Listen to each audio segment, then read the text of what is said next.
want to make sure that I acknowledge the sponsor of the show, Tiege Hanley, because Tiege Hanley sent me this new pack. They sent me the new Tiege pack, so I just literally pulled the paper out, got it out of the mail, and I started going through it, and I got a little bit more excited than I should. You know what I'm saying? So they did send me the Tiege pack, and I don't even know what this is yet. So I'm assuming this is what you get when you first order your Tiege, and I don't know what this is. Oh, this is dope. This is absolutely dope. Is this a nail kit? Ladies, get this for the fellas. Fellas, don't wait for the ladies to get it for you. This is free. This just comes with it. 30% off your first order plus 20% off for life. Literally. Oh, snaps. I didn't know that they were sending it like this. Real talk. So this is the nail kit that they sending you. All right. So now you ain't looking like a dusty. This is a free gift straight from Tiege for the people that ordered the Tiege. They got the small one for the little hands like mine's. They got the big joints for your toenails. And then they got the joints at the bottom too. You know what I'm saying? For y'all that's a little bit more crustier than usual.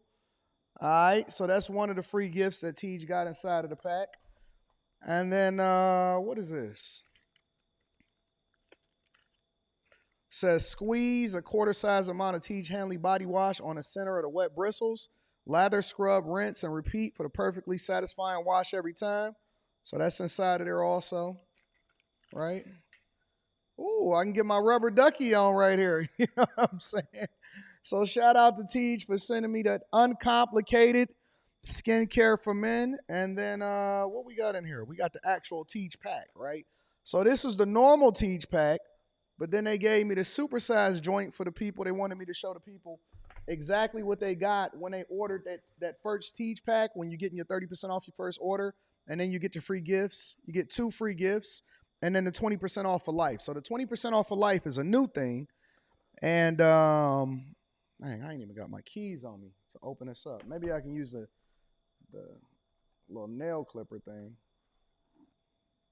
I ain't got to buy no nail clipper for my new joint downtown. And then you get all of the washes, all of the scrubs, all of the AM, the PMs, and all of that stuff. So you got the whole thing inside of there for you to make sure you take care of yourself. But you got to make sure you take care of it every day, right? We don't want to miss days. We don't want to be looking like dusties. It does not absolve you from being able to make sure that you brush your teeth. Brush your teeth. It don't fix the teeth problem. Don't fix you ironing your clothes. Don't fix you being able to take care of your business. But it absolutely makes sure that your skin is phenomenal, even when you're going between shaves. You know what I'm saying? So shout out to Tiege Hanley. We absolutely appreciate you. Thank you for continuing to hold us down. I might do an official Tiege commercial, but I like just talking authentically to the people. I like giving the people the authentic look of what it is that you're dealing with, and I want you to hear from me personally, because anybody can do that little pitch and they can make some little videos, but very few of us can actually speak to the products of exactly what it is that you're supposed to use. So yeah, Tiege Hanley, 30% off your first order, and then 20% off for life. That's the Anton Daniels pack, 20% off for life. Using any other Tiege pack, make sure that you go ahead and let that go. And make sure you tap into the link. It's in the description and take care of it, all right? What's going on is Anton from AntonDaniels.com. I appreciate you guys for continuing to rock with me. Thank you for tuning in for another edition of the Millionaire Morning Show. I am your host, Anton Daniels, and we are back in Studio A in Detroit, and we getting it in. So I appreciate y'all for continuing to take the journey with me.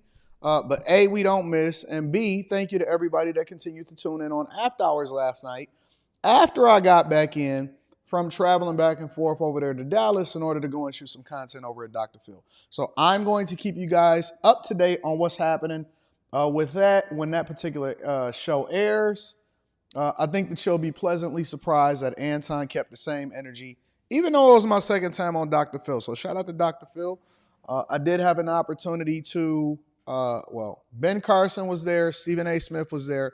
Not on my episode, but they was definitely in the building.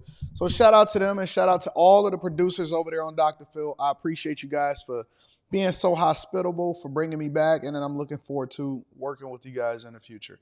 So shout out to y'all. Man, I learned some stuff yesterday. Did you guys know, before we get into the show, did you guys know that Dr. Phil was an early investor and was one of the creators of Chime? A lot of people are not even familiar with what Chime is. Chime is an online banking profile, and my daughter actually uses Chime. So yeah, I didn't know that. And he was telling me, and so we got into a deep conversation. We were sitting there talking, and he was asking me about my investments and stuff like that. And so he started giving me some game, and some of the stuff I'm not going to tell you, but he was giving me some game, and he was like, yeah, you know what Chime is and stuff like that. Yeah, I said, so I started breaking it down because he was asking me about my background, and I was telling him I'm a software engineer, and we started talking a little bit. And he was like, yeah, me and my son is one of the early, I think he said his son. Me and my son was one of the creators, is the creators of Chime.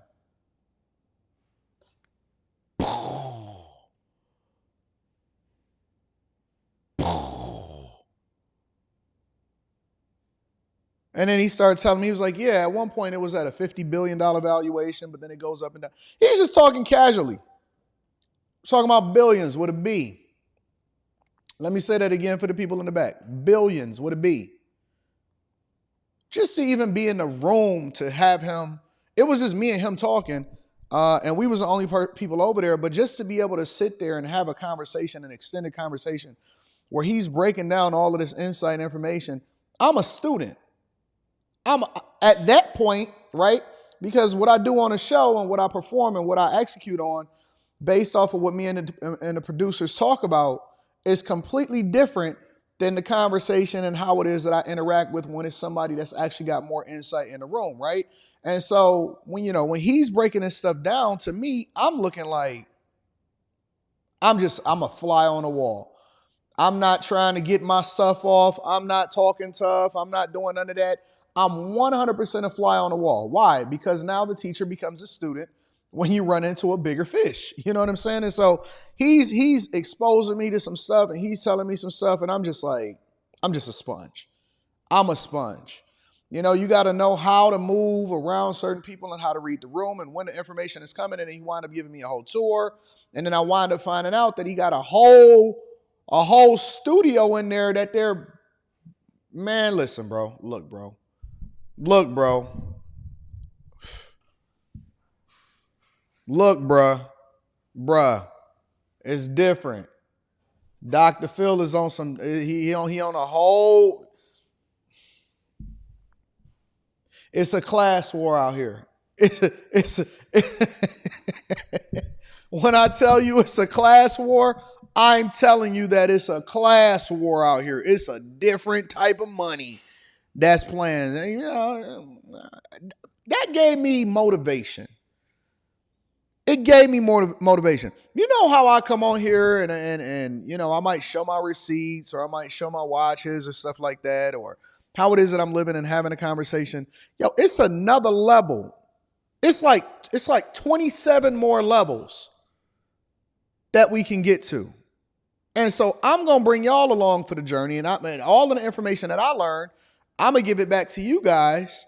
And that's why we got the Bag Chaser. So make sure y'all tap into the Patreon. Link is in the description. Man, I got so much content that I'm dropping. I got a mastermind session coming next week. Actually, that's not even next week. That's week after next. Real estate session coming next week. This week we got Stock Club. I'm also dropping a video of my 8 sources of income, so I'm going to break that down. It's so much game and information. And as I learn it from different people, including my mentors, and then I run into other people, and as I continue to build these relationships, I'm going to come back and I'm going to give you the information. So shout out to everybody that's getting it. Oh my God, bro. Pure motivation. And you know what the difference is? You know what the funny thing is? And we're going to go ahead and get started with the show. You know what the funny thing is about all of this?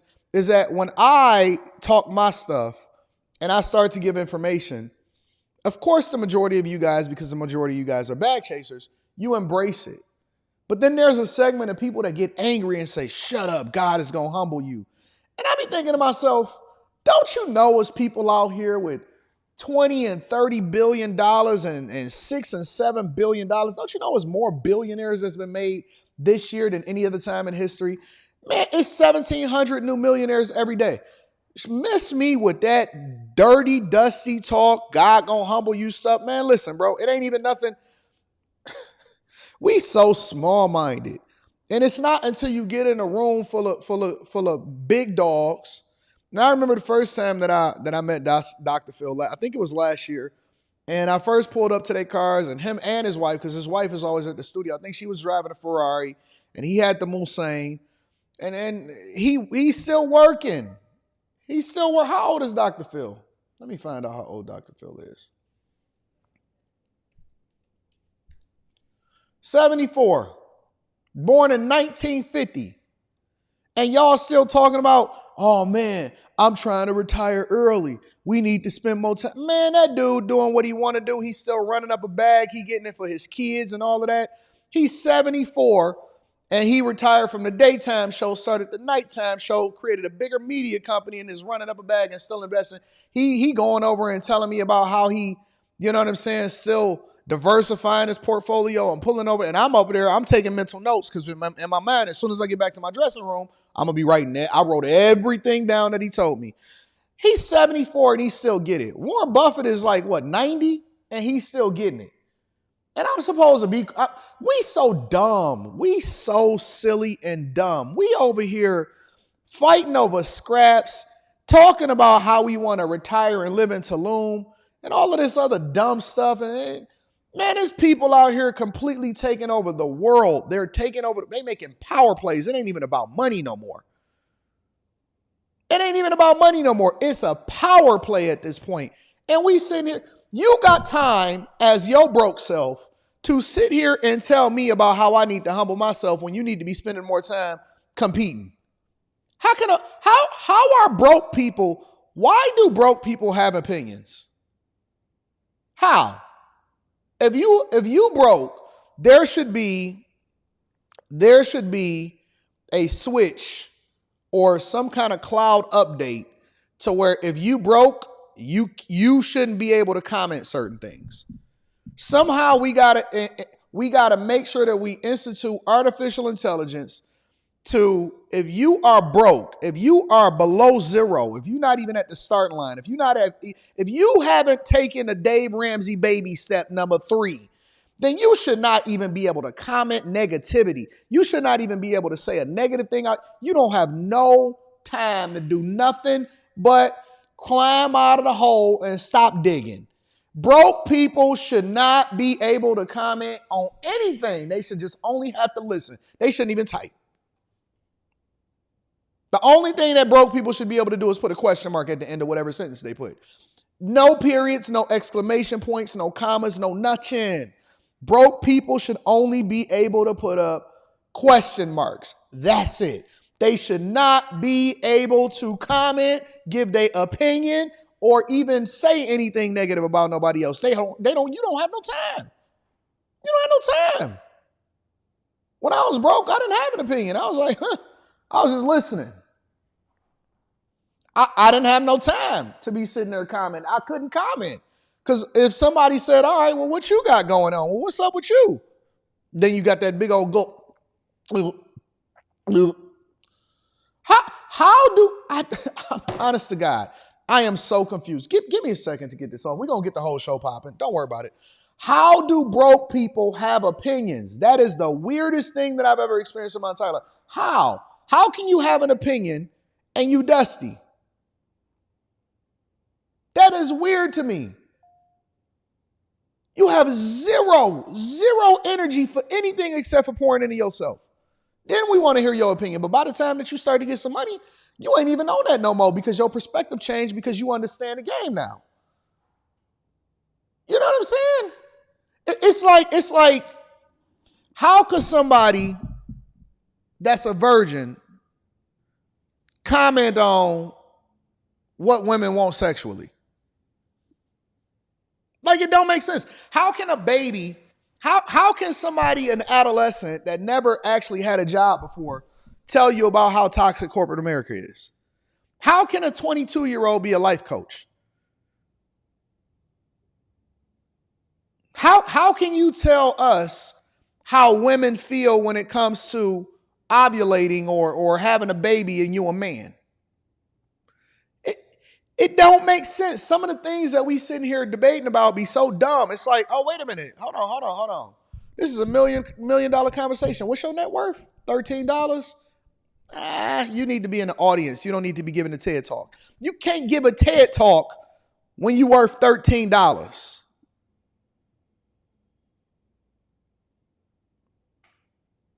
I can't sit here. That would be like me telling Dr. Phil how it is that he needs to adjust himself in order to be a better media personality. Man, I ain't had nothing. When he started, listen, I did my thing on that stage.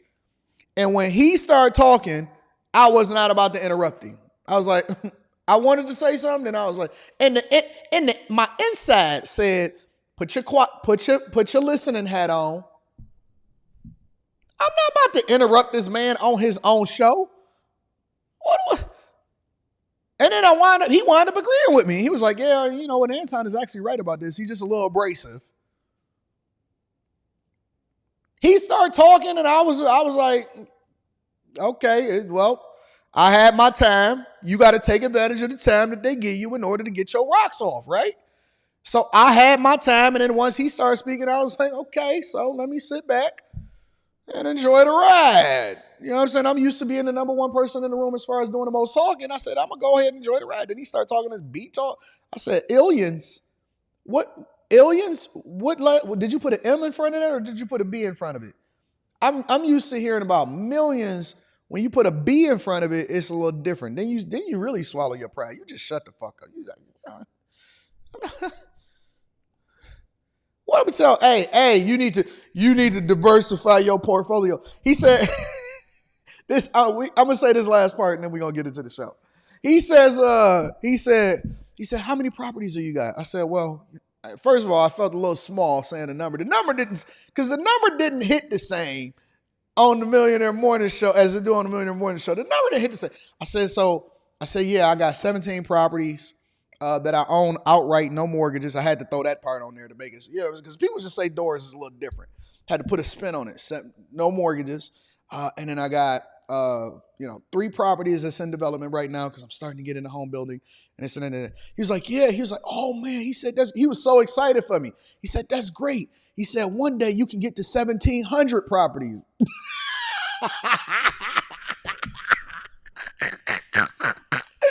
Honest to God, on my father's grave, he was like, yeah. He said, if you keep going at this same pace, by the time you get to my age, you can get to 1,700 properties.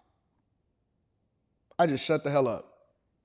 I didn't say nothing. I don't add no more spice to it. I was so quiet until he asked me a question. I didn't speak unless spoken to at that point. I didn't speak unless spoken to. He gave me some extra stuff. He told me to call. At that point, you don't speak unless spoken to.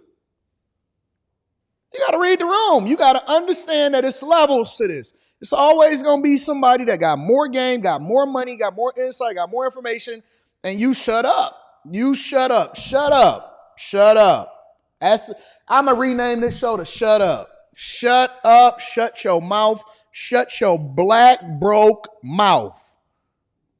Shut up. Just shut it down. Anyways. You know what I'm saying? And he was like, and I don't do any financing. I just do all cash. I was looking at the producers. I was looking at the assistants. I was looking at all of the people that was around. And I was thinking to myself, y'all just let this man just walk around all day and y'all not actually trying to steal all of this information from him? Honest to God, I was disappointed. I said, so when do you actually be asking questions? They was all casual. Oh, that's just Doc. That's just Doc. No, that's not Doc. That's Dr. Phil with a B, with the big B, not the little B. Y'all just hanging around people that's got all of this game and this wisdom and y'all ain't soaking it up. The heck is going on? Anyways, neither here nor there. Make sure y'all hit a like for the algorithm. I'm sorry, I went on a little bit of a rant. Make sure y'all hit a like for the algorithm, subscribe to the channel, and turn on your notifications. There's levels to this. You know what I'm saying? Let me read some of the super chats, and then we're going to get started with the show. What's going on? Nice hookup.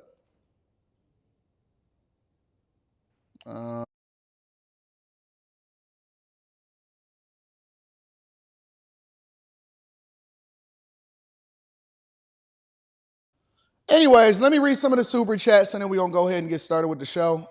Miss Crow T. Shetty, shout out to Miss Crow T. Shetty with the super sticker. I appreciate you. David Williams says, I'm going to be proposing to my future wife of 3 years and like 2 weeks AD. If it's not asking too much, can you give me your proposal story? Oh, man. Y'all want me to do a whole show. Do I want to tell that story?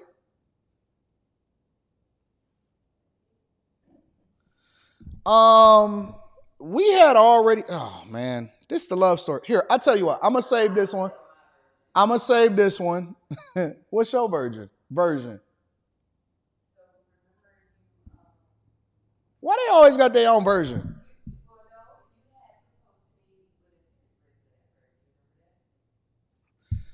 Let me come back to that one. That one is still start. Stay at the end of the show. We might have that conversation. Thank you for holding me down. I appreciate you. Well Builder Journey says, just watch the interview Minority Mindset with Fat Man you did with Fat Man Scoop. And Minority Mindset did with Fat Man Scoop in Detroit a week ago. So many powerful insights. May Fat Man Scoop rest in peace. A lot of people don't get their flowers until they dead. So shout out to Fat Man Scoop. I had an opportunity to be able to kick it with him. Really good guy. Say Max says, I'm grateful to you and chat. Why? Well, thanks to the regular grind and stock club, I was able to move out, get my own apartment. Shout out to the Bag Chasers. Make sure y'all tap into the Patreon. Link is in the description. Kay Cooper says, Bag Chasers, please pray for my mom, Cheryl. She's in surgery. Lord, bless Cheryl. Bless her surgery to go well. No problems, no complications, no issues, no trouble. Fast recovery. In Jesus' name, amen. We only gonna throw it up quick. We ain't gonna worry about it either. J-Rock says, when you hit the other platforms talking your talk, don't forget, AD, slip the jab, then eat them up. I'm on it. Shout out to my dog and my rich friends. Django, Kenny Boy Django Morrison in the building says, when you were showing your receipts yesterday, that was wild. Thanks for breaking the game to us and tell us you the real deal instead of pimping us. Millionaires don't have time to break game to you. Respect. Yo, I don't mind showing my receipts. I wasn't going to show my receipts to Dr. Phil. I wasn't going to show my receipts to Dr. Phil. Thank you, big dog. I appreciate you for supporting the platform. JPZ2Cool says, been rocking with you for years. Your content changed my life, my way of thinking. I'm truly grateful for stumbling across your page. Didn't know Dr. Phil was in Dallas. I'm from here, Bag Chasers. Yeah, it used to be over there in California. They moved down to Dallas. Big Sug says, so I'm required to humble myself to make other people feel good. F that. Nah, I want it all. Keep grinding Anton and fellow Bag Chasers. Y'all really do need to tap into the Patreon. Shout out to my girl, Annie Marie in the building. Annie Marie says, I got this super sticker for you, big dog. Thank you, Annie Marie. I appreciate you. Eric Harris says, did Dr. Phil humble you? I ain't even going to say no words. I'm just going to nod up and down. Zell says, happy hump day, everyone. Stay safe and blessed. All right, y'all. We got a Money Wednesday that's coming up to y'all, so we're going to talk about housing. Housing is one of the most important things that we're going to get into. But before we get into that, we got a couple of other subjects that we want to dive into. David Williams, I'm going to come back to yours at the end of the show. Let's go ahead and get into it, y'all. Quick Hits. Quick Hits is a segment of the show that we don't necessarily think that we need to have each individual segment highlighted of its own, but we definitely want to keep y'all in the loop of what's going on out in these streets. First things first, a teen driver is alleged to hit 140 miles an hour before going into a car crash. Check it out. This is so dumb. It's so stupid. To newly surfaced video of a teenager allegedly driving at high speeds months before authorities say he was involved in an accident that killed another teen. The victim's family is trying to hold the mother of the driver accountable. Eva Pilgrim is here with more. Good morning, Eva. Good morning, Michael. Flynn Mackerel's family wants answers. His mother telling us she will never stop fighting for her son's preventable death. This is that new video of the driver behind the wheel. Dramatic new video showing a teen driver going nearly 140 miles per hour. Just a few months after this video, police say he killed his friend, Flynn Mackerel, who was riding with him in a high-speed crash. ABC News obtaining multiple videos allegedly showing that driver repeatedly driving well over the speed limit. In this video, he's going 115. This one appearing to show the teen engaging in drag racing, and here driving through what's clearly a residential street. Now he's charged with second-degree murder. It's all fun and games until it ain't. And you know what happens? The driver usually survives. The passenger is the one that got threw out the car and probably got mangled. Look at that. Look at that. It's all fun and games until it's not. Hey, whatever happened to cruising down the street and you got that big dog car and we know what got the engine up under it because we can hear it. You know what I'm saying? We know you got the exhaust, the flow masters on it because we can hear it. We can see the Pirelli tires on it. We can see it. But we used to put Armor All on our tires in order to make sure that we was riding slow because we wanted everybody to see us as we was going down the street. The car is fast because that's just what came with it. But we wanted you to see us. Look. I'm trying to figure out if I even want to get tint on my windows. Because I be thinking to myself, well, if I get tint on my windows, how they going to see me driving by? You know what I'm saying? I'm an 80s babies. The 90s raised me. I was different. We didn't get tint on our windows because we didn't want to be seen. We didn't get tint on our windows because we wanted to be seen. You know what I'm saying? You put your hand out the window, have your watch out there just in case they didn't see it. You know, put your hand up like this a little bit. Lean back just enough for them to be able to see you so you're not all the way in the back seat. I don't know. I come from a different era. I used to like to just drive and have my little chick that's next to me. You know what I'm saying? Just dipping off. I wasn't trying to record myself doing a crime of driving 100 and something miles an hour so I can be convicted and then they can use that against me in a court of law. We was driving slow. Drive slow, homie. You never know, homie. It was just different. It was different. We was on some vibes. We wasn't speed racer. I don't know. This is weird. It's a weird time now. Murder. Flynn Mackerel's mother spoke to us. There are people everywhere. There are families. There are people driving. And I'm sure they were scared to death. Police say that driver, just 16 at the time, was going over 100 miles per hour in a 25 residential zone last November when he lost control and crashed into a tree, killing Mackerel. We feel like our life ended. Our family was destroyed. Mackerel's family now pushing authorities to criminally charge that teen driver's mother, saying she knew he drove recklessly and didn't do enough to stop it. Now y'all parents is going to be held accountable for y'all actions. An investigation report obtained by ABC News states the teen had Life 360 on his phone, an app that shows how fast a car is going and where it is. They leveraging this technology against y'all and y'all don't even know it. Yep, Life 360, Apple Finder, Maps, all of that stuff. Your phone being on, the car itself got so much technology in it that they already know exactly what you're doing. The car itself has so much data and technology in it that they already are monitoring and can tell exactly what you're doing. And so now you over there doing dumb stuff, and not only are you getting in trouble, they're going to charge your parents too. The report states his mother repeatedly texted him in the weeks and months before the crash to stop speeding. At one point writing, "I have screenshots of you driving 123 miles per hour. She knew and she failed to take reasonable care. And so what do? Do we just say that's okay? Or do we say, no, our kids are not going to come home and get into a car with a ticking time bomb? The prosecutor's office says it is reviewing the Mackerel case and tells us investigators have submitted a warrant request for a relative of the teen driver. Well, now y'all parents going to start being held accountable, which is exactly the way that it should be. Y'all keep out here creating these monsters, having them going 1,000 miles an hour and these missiles, and y'all ain't doing nothing about it. Okay, well, we going to hold y'all accountable as a result of it. A Dunkin Donuts franchise manager, not the owner, the manager, was caught and accused of stealing customers' credit cards. Check it out. Now, a Channel 2 Action News exclusive, a Dunkin manager in Cobb County is accused of stealing credit cards from some of his customers. Here's the mugshot. Let me tell you something. My daughter know better. I remember when she first asked for a Challenger, a Charger. She was like, Dad, can I get a Charger or a Hellcat? I was like, absolutely not. You can get this Bronco and you can take the doors off and hang out with your friends in the sun and go to the beach. And it's funny because she texted me last night. I was so proud of her. She texted me while I was on the plane. I didn't see it till I landed. She says, it's so funny. She literally just said this.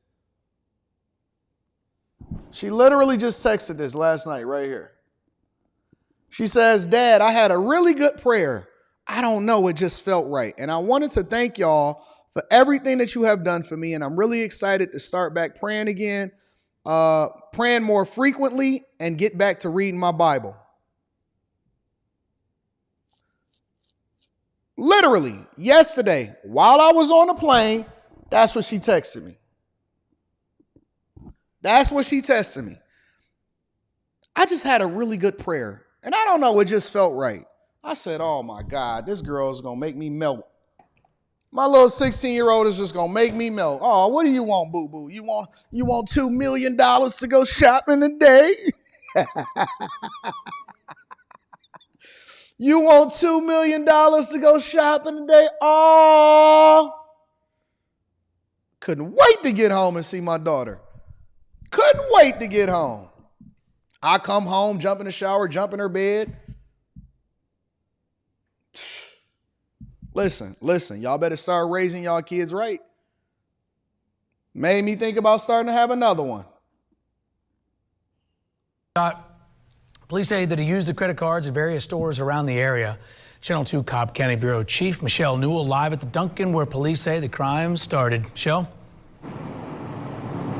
Yeah, and Justin, those customers told me they stopped here at the drive-thru here at Dunkin' just to buy a couple of things, only to later discover a number of fraudulent charges in the thousands. That manager says he admitted to police that he actually stole one of the cards, used it, and sold something that he bought with one of them. But police say when they arrested him, they found more than one stolen credit card. He was a manager at Dunkin' on South Cobb Drive in Smyrna. A lot of people felt the same way I did. They felt like, he was a great guy. Now, Muhammad Alam is accused of stealing from his own customers. I was basically feeling betrayed at that point because I had seen that manager a few times. I spoke with two victims from two cases police are investigating. You're getting your food, you're making sure everything's correct, and you don't even realize you don't have your car back. Police say Muhammad used those victims' credit cards here at this Best Buy. So wait a minute. He took the whole card? So he just finessed y'all. He wouldn't give y'all card back until you say, oh, did you give me my, oh, okay. So he just held on to the card itself. So y'all had to give him y'all card in order for him to do it, and he never gave y'all card back unless y'all asked for it. That's a red flag like a mug, bro. By along Cobb Parkway, one victim says he actually spent more than $1,000 here. Pictures from security cameras at Best Buy on Cobb Parkway helped police zero in on Alam. When they pulled up the footage, I said, oh my gosh, that is definitely the man that worked at Dunkin'. Another victim told police she noticed transactions she didn't make at multiple stores, including this Kroger and this farmer's market on South Cobb Drive. Now Alam is charged with... Do y'all not know that they got cameras everywhere? Several felonies. Definitely set alerts, because I did not have alerts. Please make sure that you receive that card back. Sometimes these people do a good job of kind of like keeping you distracted, and then they hold on to your card. A Dunkin' representative told me Alam was fired from this franchise location. We looked at some Google reviews on this location where some customers complained about missing credit cards, and they said they noticed fraudulent charges. It's unclear if police are investigating any of those claims. Throw him under the jail. And then last but not least, a deadly crash over in the Bay Area where one is dead after two cars goes over the cliff. We are following a developing story now in a scenic spot of San Francisco. A deadly car crash near the historic Cliff House. Two cars went over the cliff, and investigators are trying to figure out why and how this happened. Let's bring in NBC's Pete Serratos, who joins us right there at the Cliff House with the very latest. Pete. Over there in California, Yeah, that's all Roger, they look, drive. it's still It's an active 1,000 scene here Teslas. along Point Lobos Way near that crash I want to show you. You still got park police in place, San Francisco Fire, as well as some tow trucks that have been there for the past couple of hours. And as we wait to get more details on this investigation, I did speak to a man who says he witnessed the crash as he was surfing. Rob Belly says he usually doesn't surf around the Cliff House, but today he decided to surf in the area with a friend, and that's when he witnessed the unthinkable. And me and my buddy were out there, and we heard this noise, and we looked up, and I thought the cliff was collapsing, but it wasn't. It was two cars flying through the air, looked 50 feet in the air, one of them. According to SFPD, two cars crashed near the Cliff House just before 5 p.m., sending both cars over the cliff. The driver in one of the cars died on the scene. The driver in the other car suffered minor injuries. This aerial footage also shows firefighters pulling a dog from a bush at the crash site. A San Francisco fire official confirming the dog was connected to one of the cars in the crash. David Mendoza came back tonight to get his car that was still parked near the crash scene. I was just like, oh, do I even want to see what's on the other side of that cliff? And a young guy got out of the Tesla and he was okay. And everyone said that somebody hit a parked car. Others in the area say speeding is a major concern along the street. It makes you extra cautious, you know, like any tragedy. For Rob, it's a scene he'll never forget. It wasn't really close to me. It's probably like 100 yards away, but it was kind of freaky to see a tire fly in the air and then land in the water. Wow. Be careful, y'all. Not on, and I'm not even talking about being careful from speeding or nothing like that. Be careful from other people that surround you that will cause a car crash and then have you crashing out because clearly they was racing. Two cars don't just go over the cliff just for the sake of conversation. I don't know. Maybe I'm wrong. Maybe one of them hit the other one. I don't know. Ladies and gentlemen, that's your quick hit. All right, let me read some of these cash apps first and foremost. Shout out to Annie Marie Lewis. I appreciate you. Says you are the best morning show. Thank you, thank you, thank you, thank you, thank you. Also, my guy, Mike that dude in the building. Thank you, Mike that dude, for always holding me down. And ESDC, shout out to ESDC. Mike that dude says thanks for Stock Club and learning for y'all, learning from the Chasers. I appreciate you and thank y'all for everybody that contributes into the platform. I also want to make sure that I acknowledge Philip Sadiq. Philip Sadiq says Dr. Phil Insights will be in the Patreon. Shout out to my dog, Philip Sadiq. I appreciate you. And then Jay Hunter Lee. Jay Hunter Lee says, Brother AD, while on driving, a pregnant Kiana Willis got arrested July 24th, driving on a suspended license. I'm sure you know who she is. Shout out to Professor Nez for sharing the news. That's Fawny Willis's, I think Fawny Willis's daughter. Yeah, it sounds like Fawny Willis's daughter, if I'm not mistaken. Thank you to Jay Hunter Lee for the super chat. I appreciate y'all.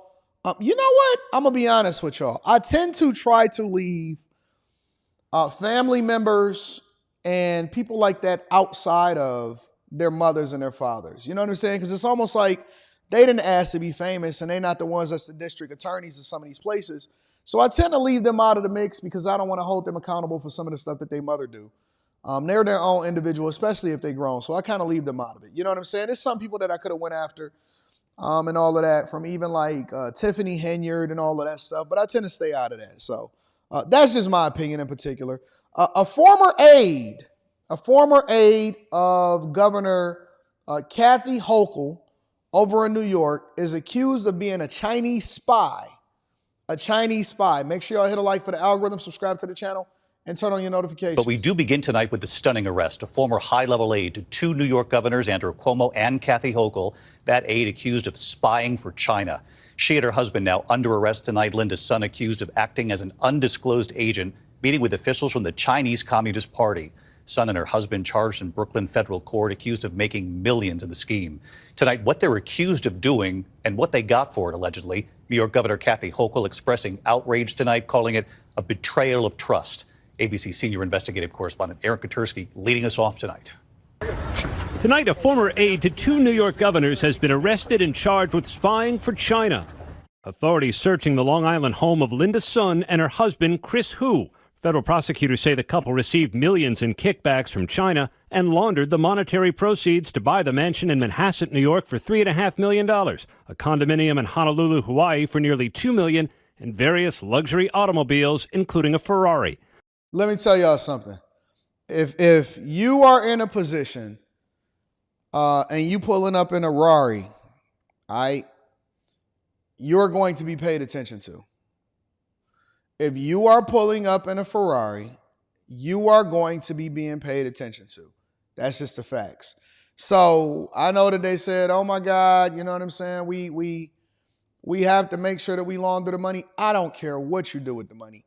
When you get to the point, and I ain't even got to the Chinese spy part yet, when you get to the point to where you starting to spend that type of money, it's going to be a problem. It's absolutely going to be a problem. And you got all of that visibility and stuff. They drive in a 2024. And the older that they get, the more they cost, because then it becomes vintage and it's more to maintain and it's a lot more valuable. A lot of people don't realize that. I seen somebody comment on somebody's post on TikTok and they was like, that's an old Lamborghini. No, that's a Diablo. It's the difference. Older hyper and supercars are valued differently than your 2003 Hyundai Elantra, okay? But they over there, they got $3.6 million for a New York mansion or a New York property, because I ain't even no mansion in New York, a condo in Hawaii for $1.9 million, various luxury automobiles. Look, if you are that visible and you holding on to all of that type of money and you got it all in your name and stuff, you got to be on the up and up 100% of the time. But I don't know. Hawaii. I would always be like, man, why is a aide to a governor driving in a 2024 Ferrari? Nearly $2 million in various luxury automobiles, including a Ferrari. Son worked for former Governor Andrew Cuomo and his successor, Governor Kathy Hochul, for more than a decade and never disclosed any benefits she received. Instead, prosecutors say she acted as an undisclosed agent of China, allegedly blocking representatives of the Taiwanese government from having access to the New York State Governor's office and changing the governor's messaging regarding issues of importance to the Chinese. Son traveled to China, as seen in this photo included in the indictment, where prosecutors say she met with officials from the Chinese Communist Party. She and her family also allegedly received gifts from China, including tickets to shows, concerts, and events, as well as salted ducks prepared by a Chinese government official's personal chef. Son is a naturalized U.S. citizen who was born in China and rose to become Hochul's deputy chief of staff. Late today, Hochul responding. I'm furious and I'm outraged and absolutely shocked at how brazen her behavior was. It was a betrayal of trust, the trust of government, the trust of the people. And I'll tell you this, the second we discovered some levels of misconduct, we fired her. And a representative for former Governor Cuomo saying that while he was in office, Son had little to no interaction with the governor. Cap. If these allegations are proven in court, David, they'd represent a brazen, remarkable attempt by the Chinese to infiltrate government and steer policy in this influential state. Linda's son and her husband both pleaded not guilty to the criminal charges, and tonight they're free on bond. And they walk. Listen, man, you go over to Russia and you accuse of something. You go over to Russia and you accuse of something. Guess what? You're not even going to get out of jail. You're going to be in an encampment. And you're going to be traded for the Russian Lord of War over here in the United States of America. Try that junk in another country. You just get out on bail. No, but look, if they driving in a 2024 Ferrari, because right now it's just accusations, right? But if they driving in a 2024 Ferrari, what makes you think that they're going to have problems making bail? New York is so trash. A former aide to Governor Hochul and former Governor Cuomo charged tonight with acting as an illegal agent to the Chinese government and the Chinese Communist Party. The indictment, more than 60 pages long, alleging she and her husband gained millions of dollars in financial benefits to buy luxury properties and fancy cars. Political reporter. They probably not even, they didn't even say that they out on bond and they had to surrender their passport. They didn't even say that. They just said that they just out on bond. Marcia Kramer's here with all the details. Marcia. Well, Dick and Christine, Linda's son held a lot of different jobs during the 13 years she worked in state government. She was supposed to focus on business development, Asian American affairs. But according to the feds, her real focus was doing the bidding of the Chinese government, which included an important mission, preventing officials from Taiwan from gaining access to the governor's office. Linda's son in federal court charged in a 65-page indictment with using various positions in New York State government to further the goals of the Chinese government and the Chinese Communist Party in exchange for funds to live a lavish lifestyle, including a multi-million-dollar Manhasset mansion and a fleet of fancy cars, including a Ferrari. Husband Chris Hugh, the owner of a Flushing, Queens liquor store, was also hit with a host of charges. So, okay, so hold on, wait. Let's put this in perspective. All right, let's put this. So the husband is the owner of a liquor store. The wife held various positions as far as being an aide to different governors, including Cuomo and Governor Kathy Hochul, who is currently in office right now. But they got $2 million property in Honolulu, multiple different luxury cars, 2024 Ferrari amongst them, and a multi-million-dollar mansion over there in Manhattan.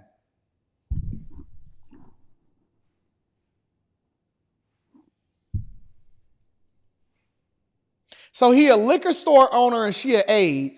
You know what this reminds me of? This reminds me of House Hunters. This reminds me of House Hunters. On House Hunters, and I remember I was poor as piss because I ain't have nothing to do but watch TV. I stopped watching so much TV once I really started engaging and getting a lot of money. But on the weekends, when I didn't have to do any of my jobs and I just had to study, and at night, you know, because you got to spend quality time, I would watch House Hunters, right? And on House Hunters, they would be like, yeah, we're looking for a $900,000 property. Now, this was like in 2007, 2008. We looking for a $900,000 property. Oh, okay. What do you do for a living? Well, I'm a beekeeper and I'm a gardener. The husband is the beekeeper and the wife is a gardener. And they looking at a $900,000 property. I'm like, what the fuck?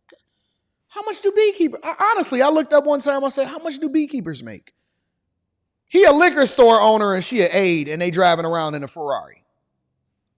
Including money laundering and bank fraud. While appearing to serve the people of New York as deputy chief of staff within the New York State Executive Chamber, the defendant and her husband actually worked to further the interests of the Chinese government and the CCP, said United States Attorney Breon Peace. The illicit scheme enriched the defendant's family to the tune of millions of dollars. The couple's $4.1 million home on the North Shore of Long Island was raided by the FBI 6 weeks ago. Look at that house. Agents carrying out all brick. No side paneling. no faux brick. That's all brick. With the double doors to open up. You know, us regular folk, we got single doors on the front. We put a red door on it and we say, happy birthday, congratulations, you got a new house. Really, they just gave you a house payment for the next 30 years. Double doors. Which one you want to go into? You want to go into the left or the right? They got the Ring camera on one side. They got the regular doorbell on the other side. All lights, well manicured, nice foliage and trees everywhere. And then they take their vacations in the wintertime to Honolulu. Get out of here, bro. Boxes of records. The indictment included several pictures of Linda's son with Chinese officials, like this one from September 2019 in Beijing, celebrating the 70th anniversary of the founding of the People's Republic of China. She is charged with blocking representatives of the Taiwanese government from having access to high-level New York State officials. No meeting, please, she wrote to an assemblyman who wanted the governor to meet with Taiwanese officials. Kindly decline. Do not want her to wade into this China-Taiwan sensitivity. She was also charged with forging Hochul's signature on a letter inviting Chinese officials to come to New York, which they used to get visas, changing the messaging of state officials regarding issues of importance to the Chinese government and the Chinese Communist Party, obtaining official state proclamations for Chinese officials without proper authorization, and violating the Foreign Agents Registration Act, which requires individuals to register with the Department of Justice if they are involved in political or advocacy work for foreign governments. These charges are disappointing, that they are the product of an overly aggressive investigation. So, all right, let me hear the rest of this story and then I'm going to give you all my opinion. Now, a spokesman for Governor Hochul said son was fired in March 2023 after officials discovered evidence of misconduct. The evidence was immediately turned over to the feds. Now, Linda's son and her husband received millions of dollars in benefits for their actions. I'll have more on that coming up at 6. So it sounds like, all right, so this is my opinion of what it sounds like. It sounds like, you know, because they're going to use terms like Chinese spy and stuff like that. Could very much be so. It just sounds like they was finessing and getting the bag, and they was influencing policy, not to be a spy, but to ultimately be for their own gain. They was getting bags, they was getting kickbacks, and they had access, unprecedented access, in order to do certain things. And so that's what they was getting. They was getting paid for it. So I don't know how much you can say spy. I know that people like to use these crazy terms. They very, very well may be spies. Who knows? But if you are that, and then you got fired for it, and evidence was ultimately turned over to the federal government in order for them to investigate you, why would you still be here in the United States of America living like you, la vida loca? I don't know. So I'm going to stay on top of it. I'll find out more about it, and as I discover it, I'll bring it to you guys' visibility so that we can have deeper conversations. Let me read some of these super chats, and we're going to move over to the next story. G Hood in the building says, they don't care. I used to work in loss prevention at Wally World. Shout out to Walmart. From 2013 through 2018, and some of them will look right at the camera and still tuck it away. Thieves are something else. Samantha Gary says she's slower than a bag of rocks, and they pushed Kumo. Azrael, first of his name, shout out to you, says a literal Manchurian candidate, respect to the Asians though. Jay Hunter Lee says, is this a DEI hire going bad? Ghost Texas in the building says, this spy story has Mos Def song got echoing in my head. Thought spies were supposed to blend not floss. Evolve CA says, fact, she's the one that got caught, not the only one, nor the ringleader. Oh, so there's more people. Stan Autry is in the building. Shout out to Stan, says the average salary for a beekeeper in the United States is around $50,000 a year. Make it make sense. So you telling me they was buying a $900,000 property? Crazy. Make sure y'all hit a like for the algorithm, subscribe to the channel, and turn on your notifications. Hey, remember when you had all of these real estate gurus that was telling y'all to get into housing and all of this stuff? What happened to all of them? Did they go the same way as the trucking gurus and stuff like that? Remember all of the NFT and the cryptocurrency gurus and stuff like that? Remember all of that? Remember the real estate, oh man, go get it a lot of doors, refinance, pull money out, equity out of your home and go and buy another property so you can have more doors, blah, blah, blah, blah, blah. Remember all of those people? Anyways, that's just a random thought. Just a random thought. Thank y'all. I appreciate y'all. Shout out to JB was talking about Cam and her Detroit accent. I don't know what kind of accent that was, but that wasn't no Detroit accent. But we'll get there. We'll get there. Make sure y'all hit a like for the algorithm, subscribe to the channel. Didn't they fade away, the PPP loans and all of the finessing and stuff like that? What happened to all of these people?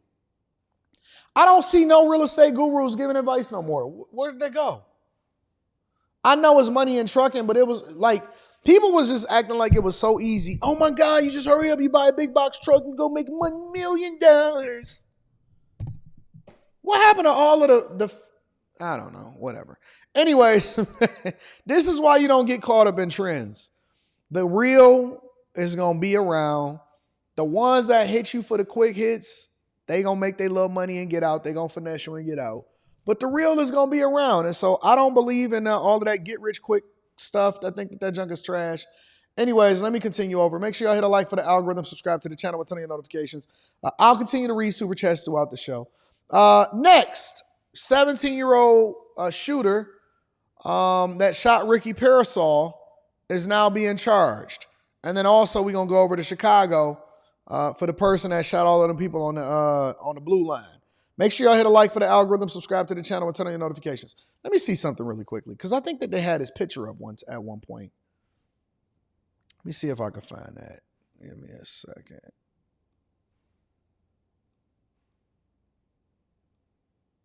Nope, I can't find it. Anyways, let's get into the story, y'all.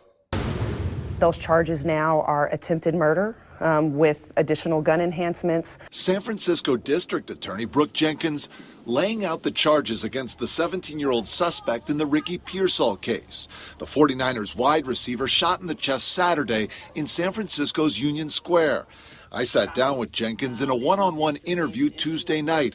She says in addition to the attempted murder charge, the suspect also faces assault with a semi-automatic weapon and second-degree attempted robbery charges. Is attempted murder the strongest charge that you could have filed in this case? Yes, it does appear to have been the most serious charge that was eligible based on these facts. Monday, bullet holes could still be seen here, and here on the side of a building, and in the area where Pearsall was shot in a scuffle during the attempted robbery. Tuesday, Jenkins was bold about holding the suspect and others in similar cases accountable. I want it to be clear that San Francisco is not a safe haven for criminal behavior. I know that there was a time period where people thought that lawlessness was something that we were going to tolerate. Those days are over. But it is still So you did tolerate the lawlessness, it's just you're not tolerating it no more. Got it. Unclear if Jenkins will try to prosecute the minor as an adult. In California, a DA wanting to do that must request a transfer hearing to an adult court, which requires a juvenile court judge's ruling. In 2022, Jenkins announced a new policy for 16 and 17-year-olds to be charged as adults in heinous crimes. Do you look at this case as a heinous case? The prior district attorney had a policy that he would never seek to try a juvenile as an adult. I came in saying, look, we have to put options on the table for certain types of crime. And so attempted murder is included in the type of crime that I have said this office will potentially consider for whether or not we think it's appropriate to seek to transfer a juvenile to adult court. The suspect's first court appearance will happen Wednesday. So basically a no. So in this case, it doesn't seem to be that they're going to charge him for a heinous crime. Let me go into her actual press conference and see if she can give any more details. I am San Francisco District Attorney Brooke Jenkins, and I am here to announce the charges in connection with the incident that occurred on August 31st, 2024 in Union Square with regard to victim Ricky Pearsall. Because basically, he gonna get out in 6 months. Whenever his birthday is at 18, it don't matter what charges she put on it, because they can say, well, we had charged him with attempted murder, and, that's considered, one of the toughest things that we can charge him for because he didn't actually kill Ricky Pearsall. But he's going to basically be out before his 19th birthday. So he's 17, he commit the crime, he doing grown man crime, and then now he's going to be able to get out of jail if they don't charge him with what they label as a heinous crime, get approval from the juvenile court, then be able to do it, and then force them to take a plea deal as a result of it. There's so much red tape over here in the United States of America. We spend so much money on nonsense. It seemed like we could streamline this process. Before I get into the charges, I just first want to extend my thoughts and prayers. Wait. We got all of these people in here, all of these thousands of people in here, and the likes are so anemic. Can we get the likes up, please? I appreciate it. I genuinely appreciate it when you get the likes. With the victim and with his family and his teammates, who I know have been significantly traumatized by what happened. I also know that the San Francisco community has been traumatized.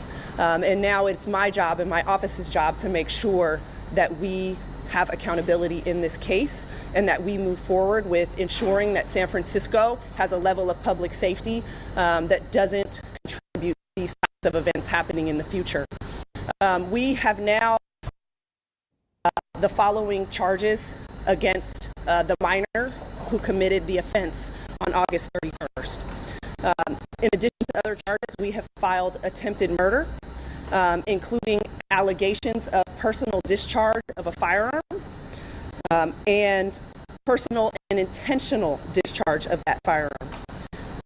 We have also charged assault with a semi-automatic firearm, as well as an attempted second-degree robbery charge. We expect him to be arraigned tomorrow afternoon at 1:30 p.m. at the Youth Guidance Center here in San Francisco. And again, at this time, because we are dealing with a minor, there is very little that I can share beyond what I have just said with respect to the charges and with respect to how things will move forward. I'm happy to answer any questions. So you will be charged as an adult then? At this time, the charges will be filed in the juvenile court. No longer under California law can a district attorney choose to file those charges against a minor in adult court. The only mechanism for that is to request a transfer hearing, which requires that a judge rule on the minor's fitness to be transferred to adult court, which essentially means that the juvenile system would not be equipped to rehabilitate that minor. So going forward, my office will review the case more closely to determine whether or not we will seek that fitness hearing. How long until you make that decision? The amount of time that we have to decide whether to seek that petition depends on the speed at which the defendant proceeds with the case. So tomorrow, the defense will be able to make a determination of whether they want to move forward on a speedy trial basis, meaning they can invoke his right to a speedy trial, which entitles him to a trial within 30 days. If they proceed in that fashion, then we will have to make a decision within that 30-day period. If they decide to waive time, essentially waive that right to a 30-day trial, then we will have additional time to have that consideration. So, long story short, it's a lot of bureaucratic nonsense that goes along with this. But also on top of that, it doesn't seem like they're going to. Now, I can't say for sure. I will stay on top of this story. It doesn't seem like they're going to seek to charge him as an adult, okay?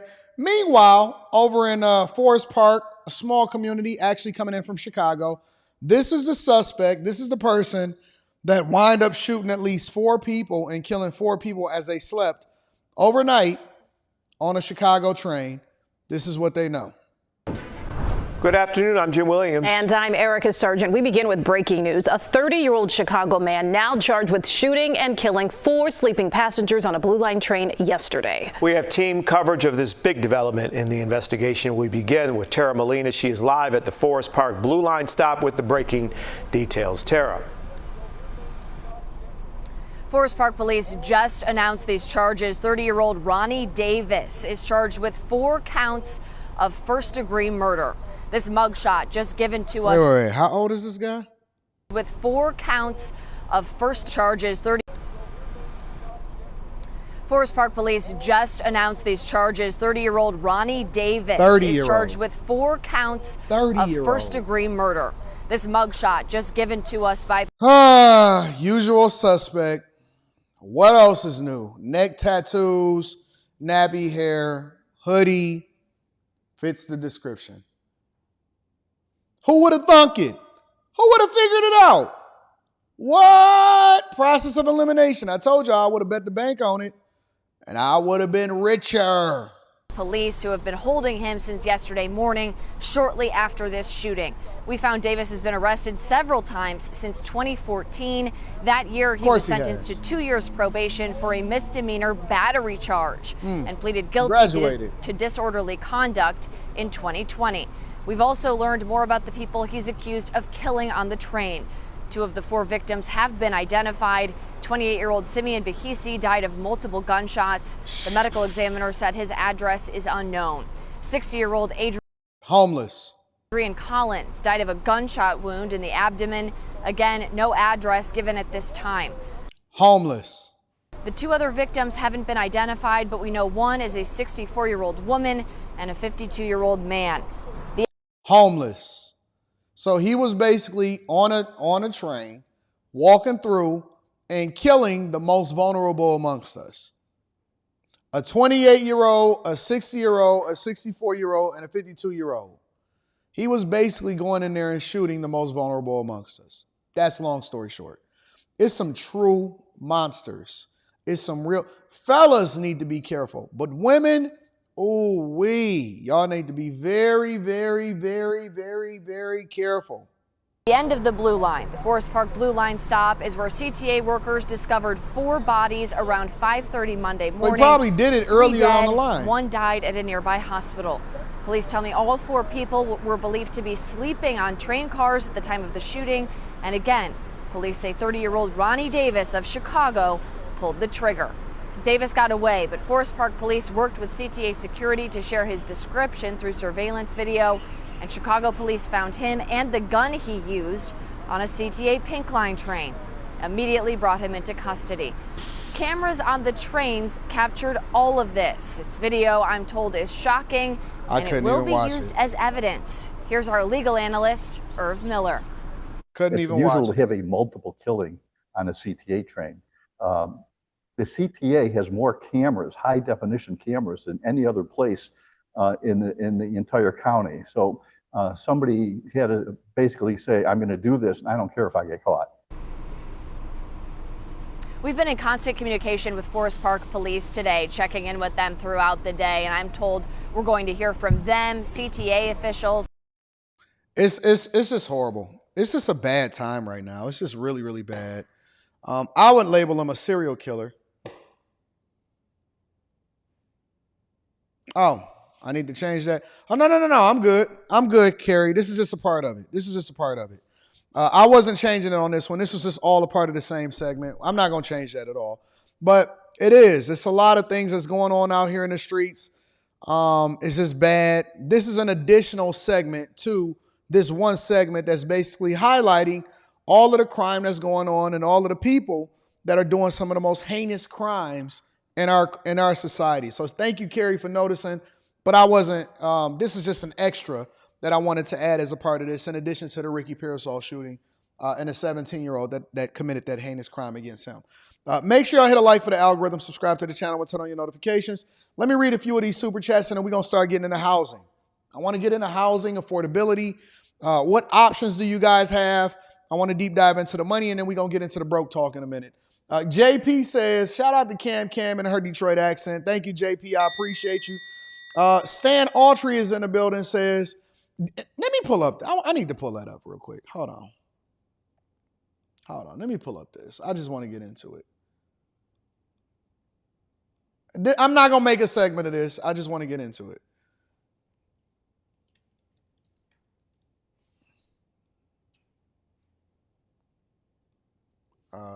Detroit accent. Give me a second.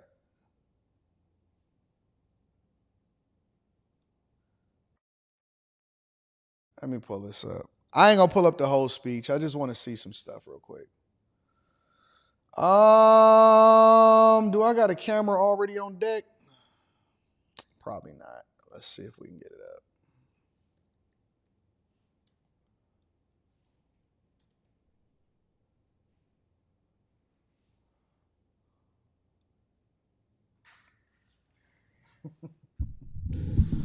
I just got to see it for myself. For generations in Detroit and across our nation, the brothers and sisters of labor have stood together to righteously demand fair pay, better benefits, and safe working conditions. And let me say, every person in our nation has benefited from that work. Don't sound like many people is in that room. Why don't they show the crowd size? Everywhere I go, I tell people, look, you may not be a union member. You better thank a union member.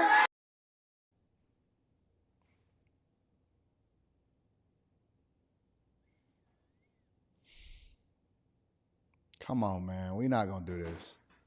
How'd she switch up that fast? Hold on. Let me hear it again. For the 5-day work week, you better thank a union member for sick leave. You better thank a union member for paid leave. You better thank a union. I can't do it. I'm not going to do it. Y'all going to make me do it. Member for vacation time. For generations in Detroit. I can't do it. I'm not doing it. This is too corny. Too corny. Stop, bro. Stop. How you switch up that fast? Stan Autry is in the building, says industry reports indicate that liquor store owners earn between $40,000 and over $100,000. Make it make sense, fam. You better thank a union member. Stop, bro. Stop. Shout out to Stan Autry. GR's Infantry is in the building, says, AD, can you put a number on entrepreneurship? You can't put a number on entrepreneurship. I bank over $200,000 a year doing pest control. Run it up then, big dog. Run it up. Samantha Gary says he's getting charged, but not the immigrant. Wow. Joe Gun 84 says, Anton, did you hear about the 29-year-old man that killed his mother in Sacramento, California?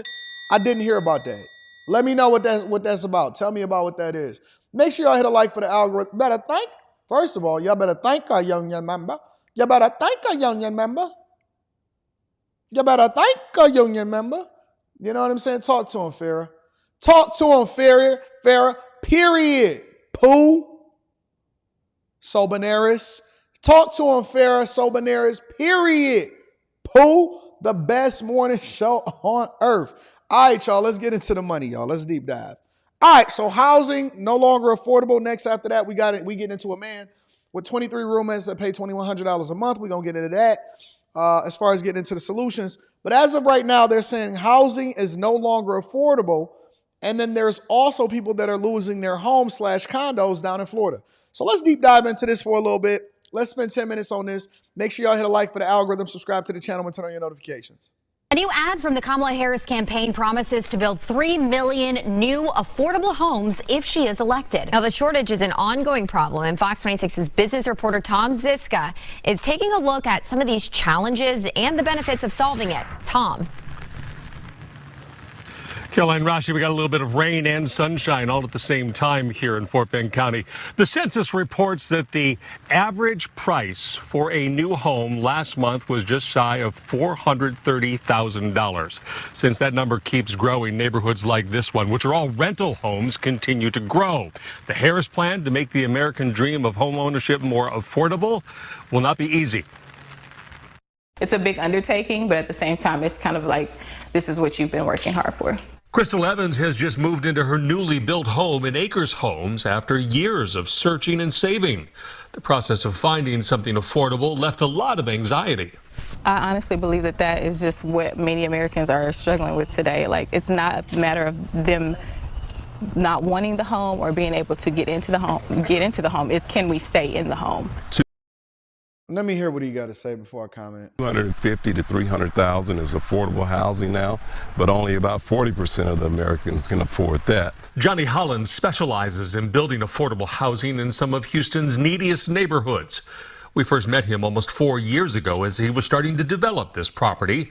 Now there are 44 homes that are all sold as demand continues to outstrip availability, but costs keep going up. Hollins says material, labor, and land have all more than doubled in price in recent years, which is discouraging for a lot of builders.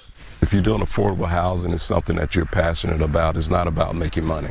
To build millions more would take a concerted effort and cooperation that does not currently exist. The Harris campaign has suggested incentives for builders who specialize in first-time buyers and rental properties, and for municipalities to remove regulations that prevent additional construction. Johnny Hollins says it would be a start. In order to make that work, you're going to have a collective effort mainly from city government with the. No, but wait a minute, Johnny. First of all, people think that the federal government can control what happens in housing throughout the United States of America. You can't. You can't. I keep telling people every single day. I tell people all the time. What do I say about voting, y'all? Especially for the people that feel like, oh my God, voting isn't necessary and all of this stuff, right? Voting isn't necessary, oh my God. I tell people all the time, every day, what happens locally is more important, way more important than what is supposed to happen on a federal level. The zoning, how much house you can build, the type of homes you can build, whether or not you're even in the vicinity of a home that can be built, and how large it could be, how large the plot of land is, what are the requirements as far as what is going on. I know in certain cities that I own properties in, and I just got the land. I have to maintain the land, meaning that they won't even let the land, if you don't cut the grass over the next month, over the next three weeks to a month, you're getting a fine. You're getting a fine. The type of homes that you can build, how it was rezoned, all of this stuff. It takes regional cooperation. It takes local cooperation in order for you to even start to have a conversation about housing in the first place. And so when I see legislator on a large scale start to talk about this, they have no control what's happening in these states, let alone in these municipalities at all. Permitting process, because, you know, here in Houston, you know, it may take a year to get a set of plans approved. So outside of the politics and cost of making such a plan work, another factor in making homes more affordable will be in making them smaller. Right now, the median size for a new home is just over 2,100 square feet. Johnny Hollins imagines something closer to 1,500 square. I was doing the same thing. The homes that I'm about to start building now are probably closer to about somewhere between 1,000. I prefer to be at least at 1,200 square feet. To something about 15 to 1,600 square feet. You can go into the tiny home spaces and start to get into that. I think that that is a very profitable space to be in also, but it's only going to be profitable if you hold on to the property. But if you start trying to build it up and spending all of the money as far as making it attractive, because then it starts to be quality and materials and stuff because you already got a smaller footprint. I think that the real play for developers, not large-scale developers, not the Pulte Homes, not Lennar Homes, not all of those places, but people that are going to be building homes like me, we are largely getting into the space to where we're building in a smaller footprint. No longer is it going to be the McMansions. No longer is it going to be 5 bedrooms, 3.5 bathrooms. It ain't going to be none of that. If you can build a home for a price that is affordable at a rate of about maybe 2 to 3 bedrooms, if you don't have a basement, whatever, if you have a basement, then you can build it. I'm probably going to forego the basement altogether. But if you can build a home that's 2 to 3 bedrooms with 2 and 2.5 bathrooms, you'll be set. You're just going to have to redesign it differently. And so we're going through the process. I'm working with my architect to develop a few different styles and blueprints that we're going to institute and that we can build much quicker.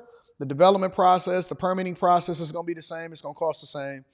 But the materials got to be nice. You don't use as much of it, but it's got to take a concerted effort from people that actually care about the community. Honest to God, federal government, anytime federal government starts to get involved in something, they mess it up and it becomes more expensive and the timeline comes longer. The only way that you can really solve for this problem as a developer, now it's completely different on the side of the owners. The only way that you can solve this problem as a developer is you have to actually care and you have to make a concerted effort to it. The problem in the game of real estate right now is that it was so many people, and that's why I was asking y'all the question, and I said, what happened to all of those people that was doing real estate and those are leeches. Those are bad business people. Those are slumlords. Those are people that's looking to make a quick buck. It's not about that. It has to be cooperation both from the consumers and the buyers that you get a quality product, but that you're not being gouged as a result of it, which then gives you a better reputation as a builder or as a business owner to continue to do business in those communities. And so, you know, there are ways for you to build housing. For the cost of the land, okay, we put that up. Borrowing money is expensive, so it's going to have to take people that got deeper pockets that's willing to put their own money up. I don't borrow money. I don't do any bank financing. How you design a home for it to be quality, but don't overcharge based off of what you want your profit margins to be, because you can still make a nice profit without overcharging people. If you go into real estate, you'll realize that a lot of times they go based off of the comps. So it's not about how much it costs the developer to build the house, because you don't really know how much it costs Lennar or Pulte Homes to build these homes. It costs them very little. The problem is that we compare it to the comps that's in the area because people care more about the value of the home than they care about the home itself. So the cost to build it, it could be minimized, right? You don't need crown molding. You don't need all of this crazy stuff. You can still have good insulation. You can still have, you know, a decent roof on the home and all of this stuff. You know, you don't have to have it all brick and stuff like that. But the cost to build the home don't have to be as expensive. If you can forego that and also forego the amount of money and interest that you're paying over to the bank that you borrow in order to build the home, ultimately you can sell it for cheaper. But then the people in the neighborhood don't want you to sell it for cheaper because it devalues their home, right? So there's a much, much deeper conversation, and it's much more complicated than just saying, oh, we could just build a whole lot of homes. It doesn't mean that people are going to be able to afford it, especially when the bank starts to take their cut in the interest and the interest rates that go along with financing these homes. So it's a whole lot that goes into it. Let me go over to Miami-Dade County, where it's a bunch of condo owners that are worried about losing their properties and their developments. And then I'm going to tell you why it's so difficult and why you should never really dive into these buildings, especially ones that's owner, HOAs, and a lot of these properties are neglected. Every week, we receive complaints from homeowners who say their condo associations are not working well and that the new law passed after the Surfside collapse has only made their problems worse. Yeah, it's an issue the NBC6 Investigates team has been following closely. NBC6's Miriam Masihi spoke to some of the legislators working to change the law. The 40-year recertification of Commodore Plaza has been overdue for 13 years. The city of Aventura has been issuing violations, and now the 654 property owners fear an upcoming Miami-Dade unsafe structures hearing could mean they have to leave their units. It makes me cry, really. At my age, I don't think that I should go through something like this. These property owners say for over a decade they've been through several property managers, association board members, and staff, but problems persist. They point to lack of transparency. It's a hassle to ask them for information. They take forever. They send you the wrong information. They say they've reached out to the Department of Business and Professional Regulation, or DBPR's Division of Condominiums, looking for help. I filed a 70-page complaint with the DPPR, basically noting everything from financial issues to questionable bidding problems and everything else. And I was told, you have to litigate. According to their annual reports, from July 1st, 2022 to June 30th, 2023, that agency received 2,383 complaints about condominiums, of which 2,307, or about 96%, were resolved within 90 days. But when we asked the agency what resolved meant, they didn't answer. I really thought that we were going to have more help from DBPR. They haven't bothered to even hire or have an interim ombudsman, so I'm very upset about that. When we called the DBPR office, we were told the ombudsman's position, which is the liaison between condo owners and association boards, was vacant and that a supervisor was in charge. A supervisor, we learned, is an analyst that makes $51,000 a year. A day after we wrote the agency asking about the position Garcia says has been vacant for over 3 years, they posted the job looking to hire an attorney for the position, but didn't respond to our request for comment. If we're filing complaints, if we're reaching out to you, it's because it's gotten that bad. It can't fall on deaf ears. Aggravating their issues are the requirements imposed by the new condo law passed following the tragic collapse in Surfside. It requires condos maintain reserve funds for important structural repairs and maintenance. The going to full reserves is going to put a lot of people on the streets. We signed off on this for safety reasons, and it seems like we did not think of a financing mechanism and just overall consumer protections and consistency. The major concerns are people on fixed incomes that are saying that this is becoming onerous on them, obviously. State Senator Eliana Garcia and State Representative Alex Rizzo say they're looking at changes that can be made to the new condo law. Let me tell you what's happening. All right, so first of all, everybody started getting pressure once that condo collapsed a couple years ago, and it was a big brouhaha because there was a whole lot of people that was trapped. And then there's a lot of aging structures in Florida. If you go and you stay and let's just say, for example, you get an Airbnb down in Miami or something like that, right? You can see that a lot of these buildings were built a while ago. Now, there's new buildings that's being built that they can't sell because Florida's real estate market is completely collapsing right now. And I told y'all, man, I was right. I told y'all 2, 3, 4 years ago, y'all was saying, Anton, should I invest in Florida? Anton, should I invest in Florida? It was a lot of y'all that was in here that was like, man, Anton, you wrong. We should invest in Florida. I said, listen, bro, it's going to be the first to go. Florida is going to be the first to go. I'm telling you, especially when these insurers start pulling out, especially when you see a lot of these people aging that decided that they wanted to retire. They're on a fixed income. It's going to cost too much. They're not going to be able to have house insurance. Homeowners insurance is going the same way in California. I said, no, move up to the Midwest. Anton, why you won't buy a property in Florida? Why you want to invest in Florida? Move up, go up to the Midwest. And then I gave y'all my reasons. Well, first of all, it's got the largest body of fresh water that we got. Like I went through and I told y'all, right? And so now what you starting to see is everybody having to pay the piper. A lot of those buildings are aging. A lot of them have crazy HOA fees. Well, why, Anton, do they have crazy HOA fees? Because the effort to maintain the building, which was largely neglected for a long period of time, the effort to maintain the building is a collective effort. So if the infrastructure needs to be updated, if something needs to change, if the windows need to be, whatever it is that needs to be done, right?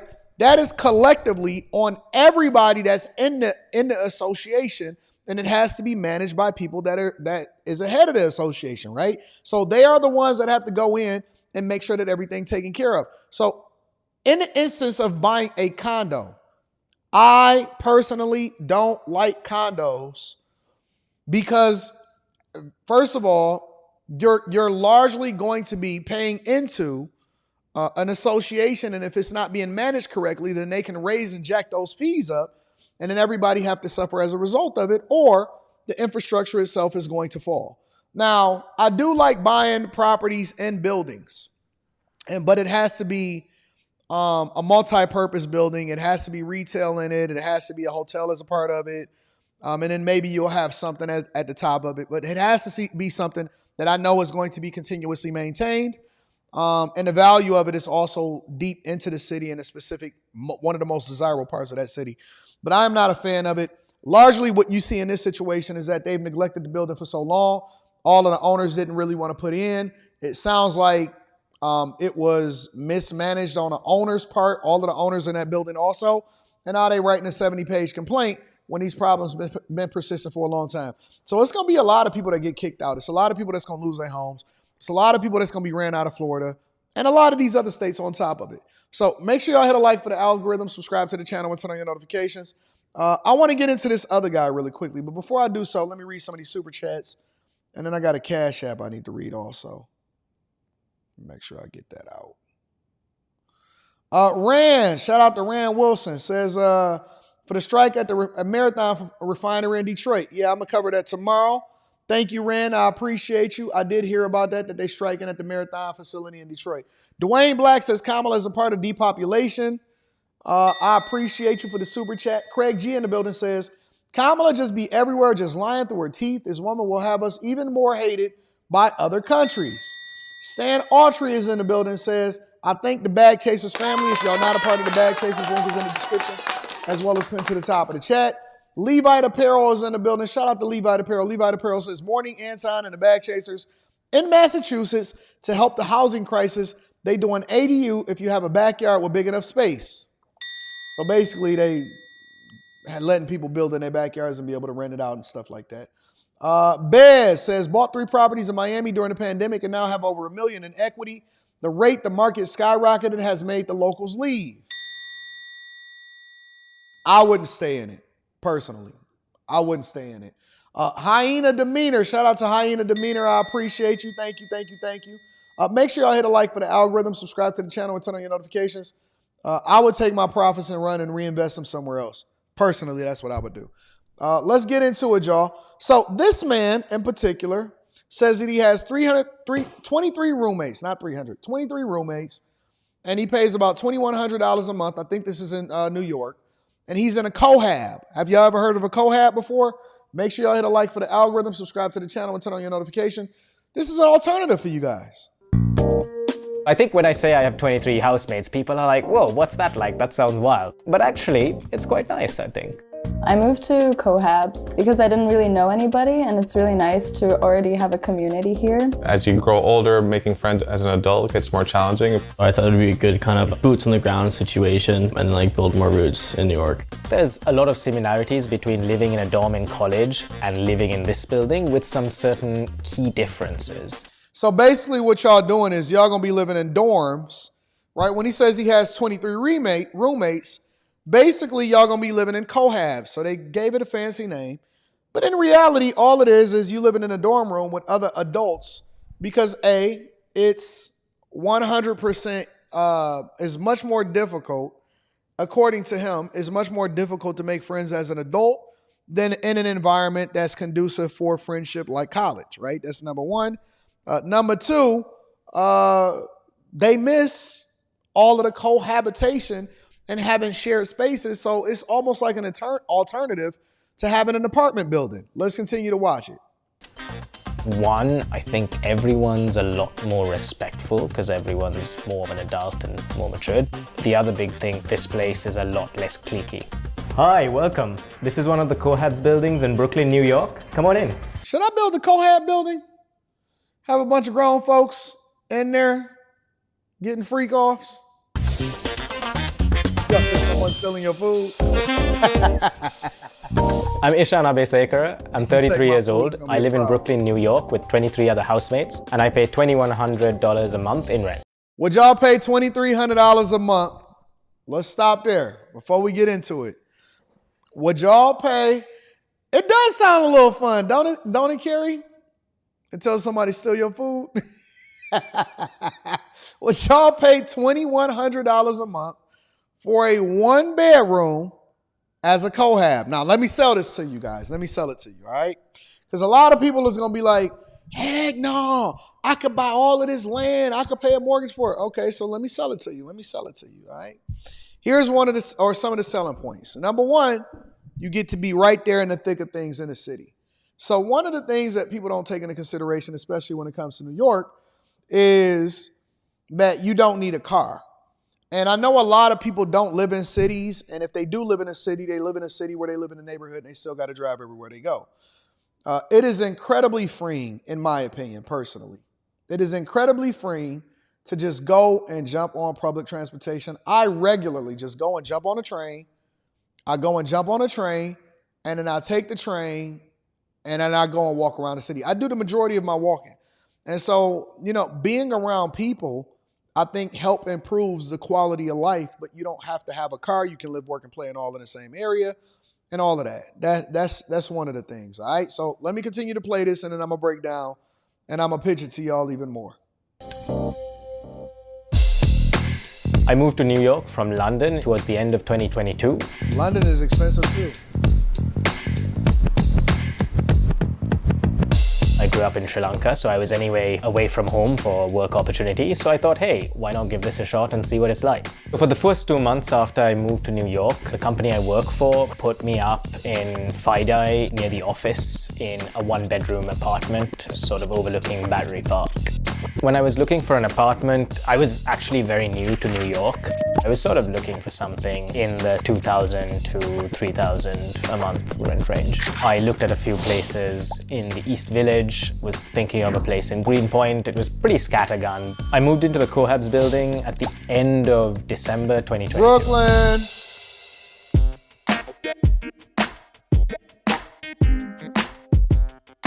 So one of the things, I guess, is that he don't have to buy no furniture. He could just move in, and everything is already there for you. You ain't got to move your stuff in. You ain't got to have no moving company. You just bring your clothes and your computer, and you move in. I'm about to build me a Cohab. So I just Googled communal living Brooklyn, and Cohab's was one of the companies that came up. What I kind of really liked about this house was when I came in to see it, there was a bunch of people sort of having dinner together. I'd sort of also seen a studio apartment in the East Village, but I was like, how do you really meet people when you're new to a city? And this seemed like a great way to do that. So here I am.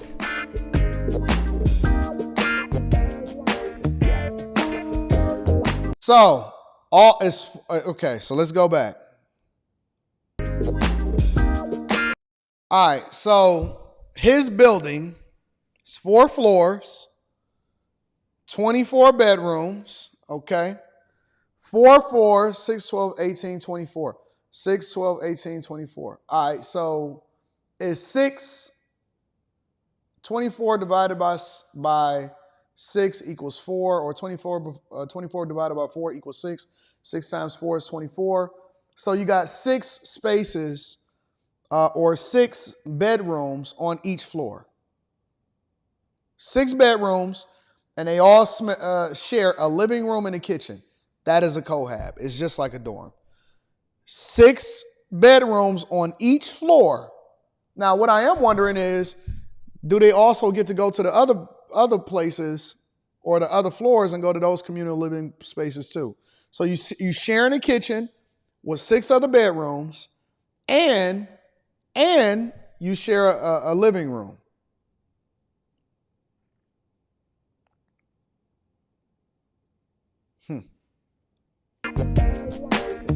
You gotta have good roommates. You gotta have good roommates. Now, let me give you another benefit to communal living, right? Or living in a city in a more condensed area.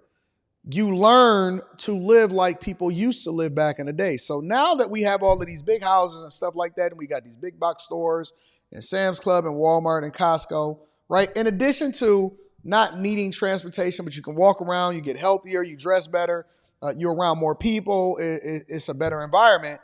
What also tends to happen is you only buy what you need for that day. A lot of people be having all of these deep freezers and they go shopping for the whole month or they go shopping for 2 weeks. That's not what living like is in a city.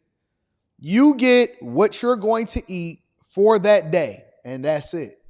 And so what used to happen back in the day, and if you study the 50s and the 40s and all of that stuff, what they used to do is they used to go to the deli or they used to go to the bread, the bread place, or they go to the meat place, and they bought what they were going to make to eat that day. They bought their vegetables or they did this. They didn't have a lot of storage. So our foods, ironically enough, did not have a lot of preservatives and stuff like that because they didn't have to have a long shelf life. It was much healthier. And so the food companies didn't have an incentive to sell stuff to us in bulk. And you also had a lot more mom and pop shops. You had a lot more delis. You had a lot more bread places. You had a lot more local meat places that served and made money. And then more of the money circulated into the community instead of it just circulating into these huge big box stores, which we've been trained and conditioned to get these huge freezers and stuff like that in order to be able to survive, because they sold it based off of convenience and they sold it off of, well, it's going to be a lot easier for you to just stay at home and cook all of this stuff. It made us lazier. It made our food worse. It made all of that. But one of the benefits to communal living is that you tend to get out, you see more, you participate in the community, you spend more money in the community. The cities themselves thrive more, and you don't buy things in bulk, which again has a lot of preservatives, huge pantries and stuff. You get what you need for that day and the next day, and then you keep moving. You see what I'm saying? So it's a whole concept behind how you create thriving communities. And I think that city planners also need to do a better job of working within these cities in order to create an environment that allows for people to thrive. Let's continue. When I moved in, I paid $18.50 as a security deposit, which was what my rent was at that time when I moved in. I was in a different room at the time, which was much smaller.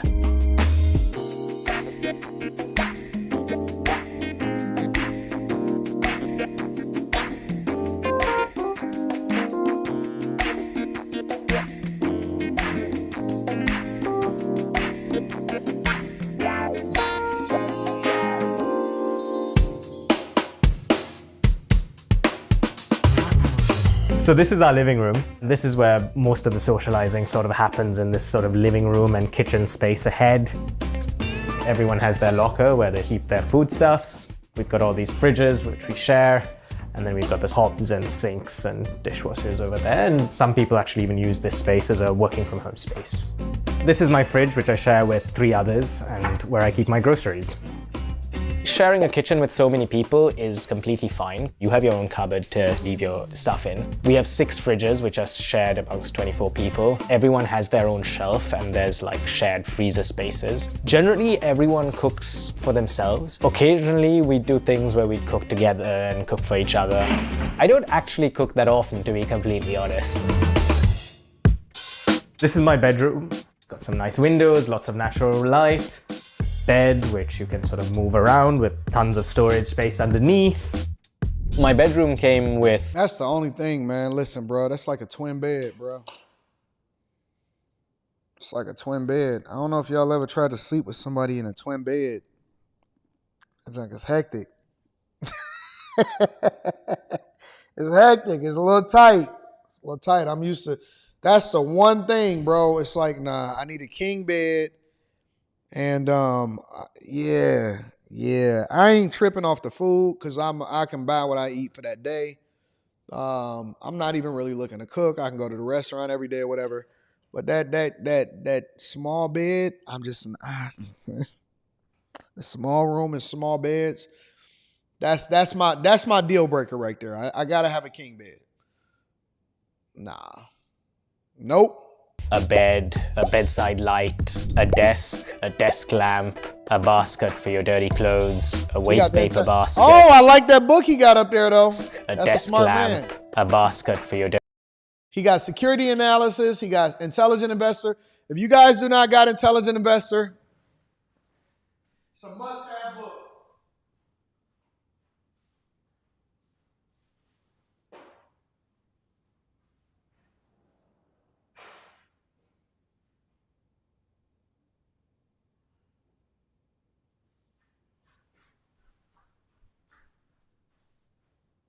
Keep this book with me 100% of the time. If you do not have this book, if you have not studied and read Benjamin Graham, who was best, I think he died in 1976. This is one of the greatest books of all time. I believe this book was published in 1949. Was this book published in 1949? I don't know. But if you do not have this book, it's very thick. All right, it's a pretty thick book. It has about 600 pages. All right, this is your Bible. This is your Bible as an investor. Start off with Rich Dad, Poor Dad to get your feet wet. Start to get into, you can get into The Richest Man in Babylon. You can start to, reprogram your mind. Get into Buffettology to understand and start to deep dive into compound interest and how that works from a mathematical perspective. But definitely start to get this. Get this book. If you do not have this book, you are not a person that truly understands how money works. I don't want to hear anything from anybody that has not studied Benjamin Graham and read The Intelligent Investor. It's one of the best books on investing that was ever written. Definitively, all right? dirty clothes, a waste paper basket. Here, I actually have a walk-in closet, which is really nice. So right now, the room I have is one of the biggest rooms in the house. And let me say something else for the people that like to read audibles, because I see somebody said I got the physical copy and an audible book. Don't fall into the audible trap, all right? Do not fall into the audible trap. Anton, why I can't do an audible? It makes it easier. I'm able to, because when you listen to things on audible, you miss stuff because you're doing other things while you're listening to it, and you miss so many different gems and you can't really focus. One of the benefits, and the reason why I still buy physical books, I do like physical books because it just looks good on the shelf, but I like reading physical books. One of the things that I like to do, one of the things, and I always like to reread my books and stuff too.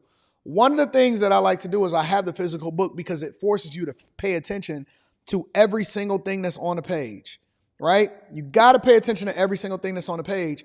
And audibles or audiobooks allow for you to cheat. And all you're doing is cheating yourself. But let me get back to what he's talking about. This is my bathroom. I share it with one other person. Overall, in my experience, there hasn't been any big challenges with so many housemates, and I think the main reason for that is that there's so much shared amenities and space that you're never really in each other's way, and everyone has their own space in terms of their own room. Once I had to wait 15 minutes for the shower, which, you know, in 1.5 years I think is fine. So here's our terrace. It's a really nice sort of small outdoor space. I sometimes like to come here and read a book, or if I'm working from home, I might sometimes come here, have some lunch whilst I'm looking at some emails. Actually, right there is my bedroom window with all the books. Somebody said I don't have time to read for a long period. I'm in school full time. No, you get things done that's important to you. You get things done that's important to you. Listen, if you don't have time to read, then you don't have time for life.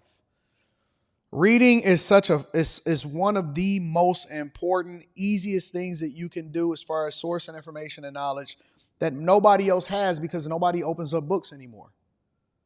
Nobody opens up books anymore. Listen, you have to have time for reading, big dog. So this is one of our working from home spaces. I don't really use it much because I'm in the office 5 days a week. This is one of the mini kitchens. Every floor has one. People don't really do a lot of cooking here. There's a microwave. It's like a little fridge where you can also store some of your food if you want. So this is our rooftop. So I it really depends on like your the view lifestyle from and what here. you You can want. sort of see the You got kids and you're trying to raise kids and you can't go and live in a cohab. downtown skyline over there, the midtown skyline over there, the Tower of Mordor over there. So this is our basement. Here we have our laundry rooms, 3 washers, 3 dryers, 2 irons. Pretty handy to have that. I hear that this is a luxury in New York. And this is the rest of our basement. So we have like a TV room here, also some bike storage. This sofa is actually so big, we could fit all 24 people in the house on this sofa and still have rooms to spare. We've got some machines here, some weights, a bench. I sometimes come here and sort of do a workout alone or with others in the house. Actually over here we have like a challenge with people in the house on this board. I'm part of the pull-up challenge even though I'm really bad at pull-ups, but here we are. One can try.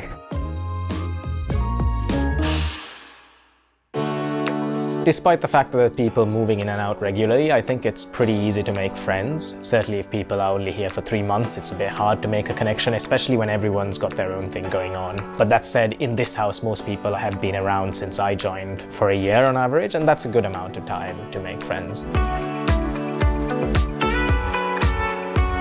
There's not a lot that would make me move out. I mean, never say never. You're always open, but perfectly happy here right now. I really, really love the energy of New York, and I feel like I would still love that energy in New York no matter where I lived. But certainly being here has really helped me build a community and make friends and really... Yeah, that's cool. I mean, I think it's cool. I just think that I think that more people need to explore the possibility of what if and try different things. I think that people are so closed off in their mind of what it is that they think that they can do and that they can't do, but they've never really experienced life outside of what they were programmed to think. And so I think that you do have to have a certain lifestyle. Of course, you can't do this with a bunch of kids. We don't want a whole bunch of little rugrats running around and y'all sleeping together in the bed and stuff. Yeah, we get that. We get that.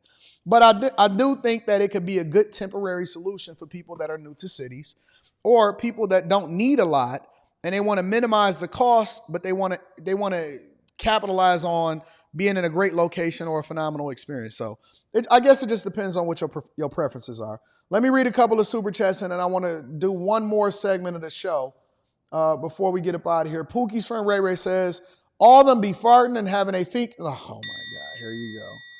King Stennis in the building says, I got that 2-ball for you. Thank you, big dog. If you don't know, if I don't know you, I ain't living with you. Gabe, XYZ official, says, I'm 22 and stayed at one of these in LA at 19. You barely see the other people they work unless it's a social event like they used to do a rooftop movie at night. See, there you go. King Stennis says, thanks for the book recommendation. Yeah, it's a phenomenal book. This is the revised edition. I seen somebody ask that in the chat. It is the revised edition. The Gray Way says, I have 5 roommates, 4 aunts moved in yesterday.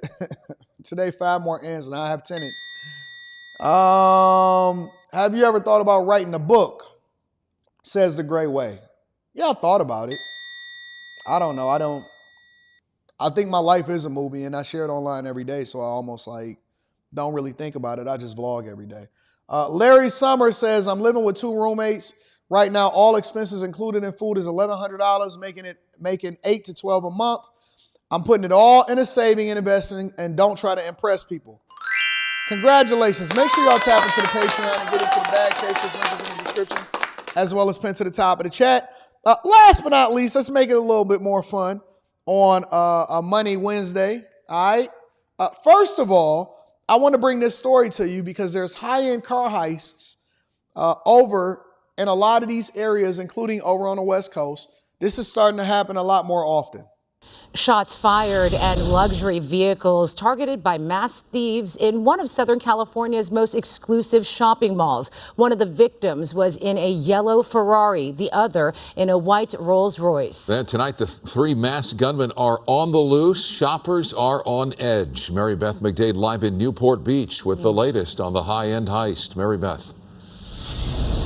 Yes, and Mike and Cher, as police continue to search for these armed and dangerous suspects, patrons here at the mall that we spoke to say they're starting to second guess just how safe they are here at Fashion Island.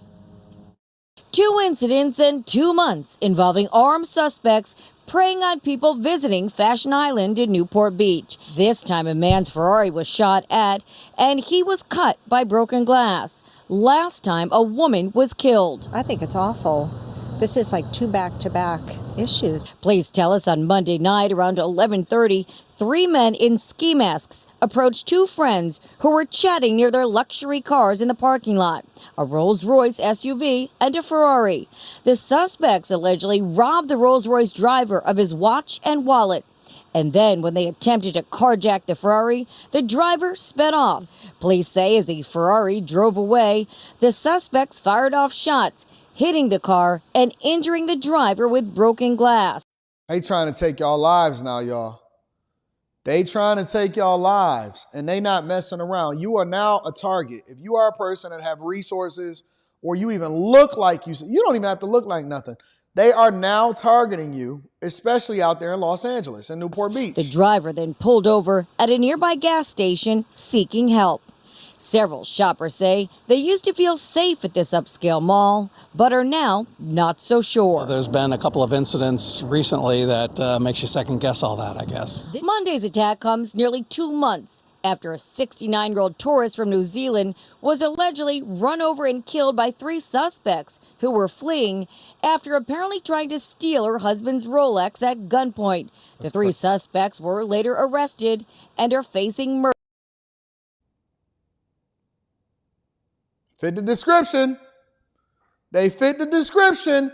Anyways, I just wanted to share that story with y'all really quickly. I want to pivot over into something else real quick.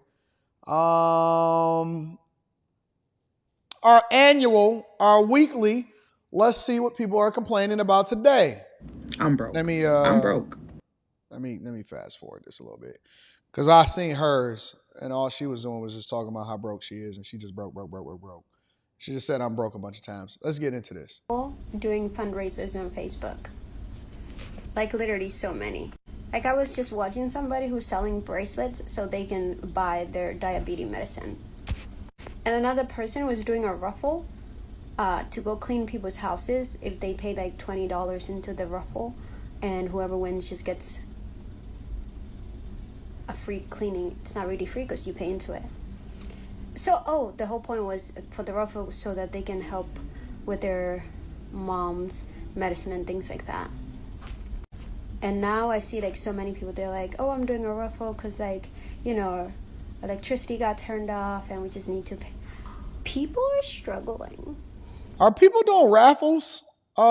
Is that the new play? Is that like the new GoFundMe? Is that the new thing? Is I'm doing a raffle so that I can pay for something, or I can pay my rent, or I can go buy my... Is that the new play? Is that y'all doing raffles now? I never heard of this. This is the first time that I ever heard of this before. And it's so sad. Because they say economy is shit and the wages are not going up. And I'm just like, how long? Jesus, how long would we live in these conditions? Like what? And my car insurance went up. It went up like $70.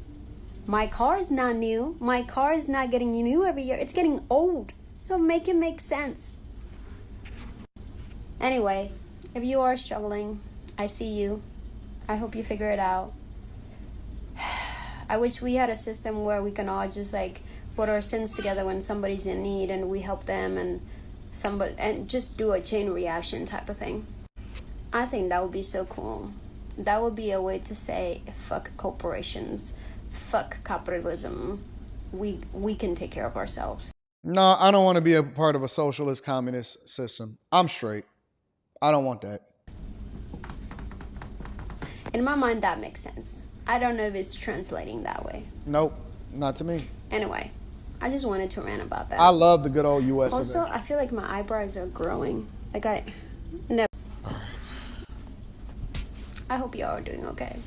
You know what I just realized? Even though I don't have money right now, I never had money when I was working either. Like... What's up, y'all? It's E-Money. I decided to splurge on lunch today. They were doing 2 for $7. Marie Callender's frozen meals, fettuccine Alfredo, 27 grams of protein, $3.50 for lunch. I wanted to treat myself, and I wanted to let you know how I got to this point. How is a $3.50 lunch a splurge for me, a guy who's worked on hit reality TV shows as a casting producer? I'll tell you how. It's called the lifestyle creep. I stupidly thought that because I was making more money, that what used to be luxuries became necessities. I thought that I needed my own apartment that was $2,000 a month because I was making, sufficiently more than I was before. So I actually started spending more money than I was making, and I foolishly didn't even check my bank statements because the paychecks were coming in. Now, So this is the first person that I actually, on all of these type of rants that we look at, and on these, when we see these occasionally and stuff like that, this is the very first person that I'm going to give a real round of applause to. You know why? I'll tell you why. So when I was on Dr. Phil, and I shot this yesterday, and again, I'm going to share with y'all what the episodes or when the episode is going to release, when it releases. The episode that I was on was talking about money, right? And so I was the last person to come up. Of course, I was the villain. I was the bad guy that had to tell everybody about themselves and tell them that they was running in the Victim Olympics, and that you broke and don't talk to me. I told one guy, there was one man, he was sitting directly next to me. He was so mad because he lost his business. His business wound up going out of business after 7 years. And I told him, I said, listen, fam, I said, stop whining and complaining about it. Market conditions change. You didn't adapt. Your marketing strategy was probably bad, and you couldn't survive. Inflation didn't work out for you, and you shouldn't have voted for Kamala Harris during or the Biden administration during a pandemic, and then you wouldn't be in the situation that you're in today. He was so mad. Well, how come I don't know you? I don't know you. Who are you? Who are you to speak to me like this? I said, bro, and I told him just like this, and I was telling the people on After Hours last night. I said, bro, I got 9,000 bag chasers on Patreon that adore me. Actually, it's closer to 10,000 now if you actually look at the number. He was like, well, I never heard of you in the audience say, yeah. And they tried to drown me out by clapping. And when they got quiet again, you'll see. If they don't edit none of it out and they keep it exactly how I'm describing to you, you will see it's going to play out just like this. I looked at him in his eyes. So Dr. Phil was to my left and he was to my right. And I said, man, how you get so weak? I said, Dr. Phil, he emotional right now. So I understand that he's making decisions based off of his emotions, and that's why he's mad at me. And he said, he clenched his teeth. He looked like he wanted to punch me. He said, Arr! I tell you what. I said, since your shop closed, I'm going to find out where you live and I'm going to buy your location. And then the crowd was like, oh my God, I can't believe he just, ooh. I told him that. So now, my mission over the next year is to find out, once they put his name on the screen, because I didn't capture his name during the live taping, is to find out where that shop is and buy it. And he said, it's already purchased it. I said, don't worry. I'm going to buy the shop where you live at, and I'm going to put my face on a big old billboard. They also had this young woman on there, and she was gorgeous. She was a very, very, very pretty white girl. I'm not going to cap. And I think she said she was 32, but she was very pretty, a very pretty white girl. And guess what she was doing? Living in her car. She was living in her car. Van life. Using the bathroom when all of the stores is closed, out in the streets, on her camping, survival skills. Van life. And I had to go up there and tell these people and say, listen, y'all not victims. I know that inflation is bad. I know the last 3.5 years is a thing. However, most of y'all got self-inflicted wounds. Most of y'all got self-inflicted wounds. And I told them, I said, I don't feel sorry for y'all and I don't care about your feelings. The only thing I care about is the truth. It's a very entertaining episode. I'm sure I'm going to get a lot of hate mail for it, but I'm prepared for it because anytime that you did Fight Club, or if you've ever been on the internet as long as I have, then you've seen everything. You know what I'm saying? But I just had to tell them, listen, these are self-inflicted wounds. And the reason why I have so much respect for this man up here right now is because he's taking accountability and responsibility. He said, listen, I was the producer for some of the biggest hit shows that y'all are responsible for. I was on them. I was participating. I made a lot of money, but I adjusted my lifestyle to what it is that I was making, and had self-inflicted. This is the first person. I knew it was going to be a man after all of these weeks. I knew it was going to be a man that took responsibility. He didn't say it was a system's fault. He didn't say that it was Trump or Biden or anything, in which they play a large role in what's happening with inflation. And they need to take accountability and responsibility for their lack of policy or bad policies. But he said, listen, I got money. I was getting money. I'm broke now because I adjusted my lifestyle to impress people that didn't care nothing about me. Most of our problems are self-inflicted wounds. And just because you got a phone and you can tell your narrative, don't mean that you're telling the truth. Let me hear the rest of some of these stories. I have no work because reality TV is dying. Is anyone else fed up with the price of groceries? But you look like you really healthy. Somebody eating. Spent $210 at Walmart and it didn't even get its meat or anything yet. And that was over my budget. And I had to use Don't worry my about it. You need to go on a diet anyway. Give me a second. Let me type something.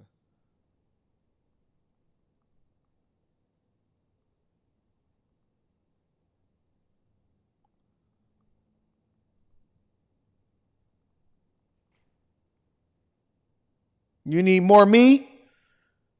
You need the meats? Arby's. We have the meats. You don't need no more meats. No more meats. No more meats. You know, if you're struggling, this is not a public service announcement, but if you're struggling, but there's other things that you need to work on, including fitness, and you don't have the resources to be able to buy more meats, fast. It's healthy for us. It'll allow for us to be more successful. Just go on a fast. Go on a water fast. You always going to be able to find water. Go on a water fast. Go into the grocery store. Pick up a banana. You can get a banana for less than $1. You can get a banana for less than $1 per pound. I think it's like 70 cents per pound for a banana. Water, banana. Water, banana. Water, banana. Water, banana. Why do y'all gotta keep on buying? You don't need no meat. Okay, so that's an expense that I can cut out for the next month. Water, banana. Water, banana. Water, banana. Water, banana. Credit card. But now I don't have money for gas. My car's on empty. You could have saved money to go to gas because you didn't have to go to the grocery store. Does anyone else just want to give up on life at this point? Because it's fucking stupid. Now, before y'all start showing y'all ass in my comments, talking about if you broke, just say that. No, not a banana smoothie. Just banana. Y'all don't have to liquefy it. You ain't got to put no extra sauce in it. You ain't got to add nothing to it. Just peel it. Water, banana. Water, banana. Water, banana. Broke, okay? And for that reason, I did my homework somewhat. The only people that should be extra big is people that got a whole lot of money. That's the conclusion that I came to in life. The only people, it's just like Africa, right? It's just like some of those tribes in Africa. You were exalted based off of how big your belly was, because that showed how much wealth you got. That means that you got some extra time. But the only people that should be bigger should be people that have resources, in my opinion. That's just my opinion. My homework on the deals that they got going on right now for the holidays. So I see Torrid. Torrid.com. Keep on the big shopping. Girls, y'all already know, okay? They make clothing for us. You ain't got to try too hard to find something that fits and is comfortable. Of course, these dumbasses coming out the wrong fucking way, bro. These women's mouths is just out of control. Goodness gracious. At Torrid, you don't gotta try too hard to find nothing that fits. You know it's gonna be good quality and you're gonna be comfortable because you ain't got the muffin top because you wearing some jeans that's 2 sizes too small. So I go to Torrid because they was talking about some additional 50% off of clearance. So I'm thinking on a $30, $40 pair of jeans, that's $15, $20, right? Getting all excited, thinking they clearance was talking about something. So I load up honey. She back there disappointed because we came here for no reason. She said, Mommy, we walk out the mall, we ain't got no bags. We look like we broke. We look like we just came here for a field trip. So I load up the dog all excited thinking I'm about to find a good 2-3 new pair of jeans for work. And I'm leaving empty handed because they clearance rack talking about some $74 is clearance. 50% off of $74 is the original amount that I thought a normal pair of jeans was that I was going to be getting a discount on. These hoes talking about some $64 and $74 on a pair of jeans. That's not even full length and ugly. So you was gonna buy some ugly jeans for cheap. Y'all listen, go get you some Levi's. Levi's is a good jean. It's gonna last you a long time. And I don't care how much money I have. I don't care how much money I make. I like Levi's. I like Levi's. Now, I did make a little bit of a mistake earlier this year. I know that y'all held me accountable for that. I made a mistake earlier this year because I had got some, I think I had got some what did I get? 512s or something like that? I don't know. I think I had got the boot cut. I tried to do something a little different. For some reason, I got that straight leg boot cut. So you got them Obama jeans. I was looking so dumb. And I bought a whole fleet of them. Listen, I think I had bought like 12 pair of jeans because I had bought like 6 for down here and then 6 for the suburbs. And I had them boot cuts. And I didn't know that there was boot cuts. I must have looked at the number wrong.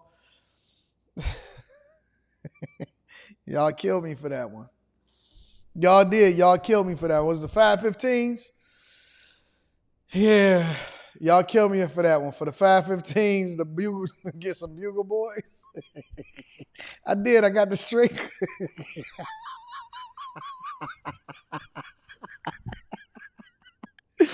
I said, let me go back to what I know.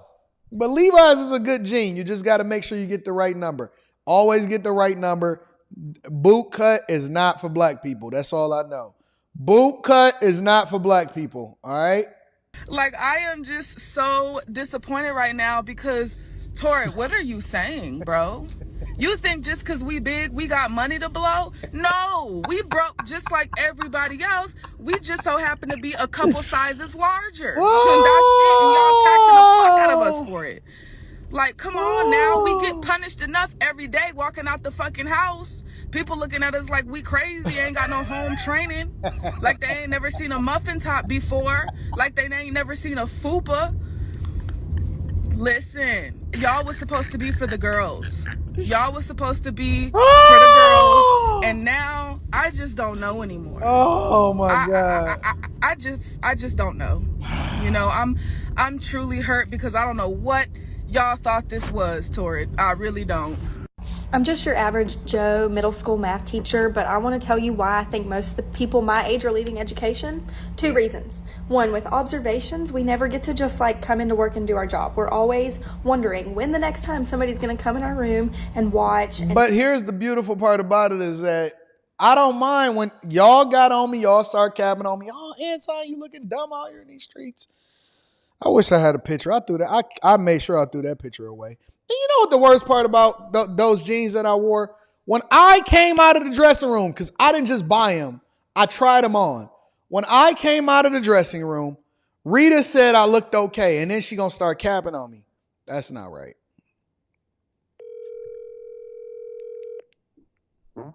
Mm-mm.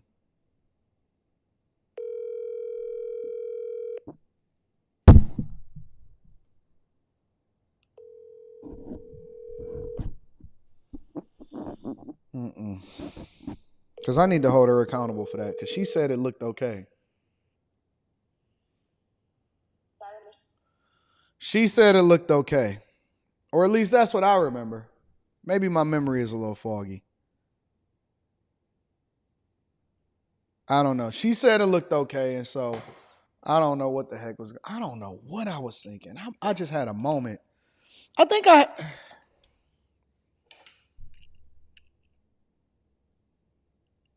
Yo, you busy real quick? Nope, what's going on? I'm on a live stream, but I need to hold you accountable. Oh, not me. Okay. So when I had bought them Levi's, that was different. Okay. I tried them on, and when I came out, you said that they was okay. I said they were okay, and I said if you like them, then okay, is what I said, right? But then you laughed at me when I wore them. Is that what I said? You laughed at me when I wore them. Listen, you grown. You don't be wanting to listen to this. I keep trying to tell you, I am the fashionista of the house. No. You said that they looked okay. They didn't fit they right, were but I figured that I would get used to them, and I had to discover that they was bad on my own. But then I even said, honey, are you sure you want to buy 6 pairs of those? Remember I said that? I bought 6 for here and 6 for the suburbs. Right, and I said, are you sure you want to buy all of those? I said, why don't you just get 1 pair and see how you like them? And you were insistent on having all of those pairs. And then you gonna laugh at me. Yeah, because they was ugly.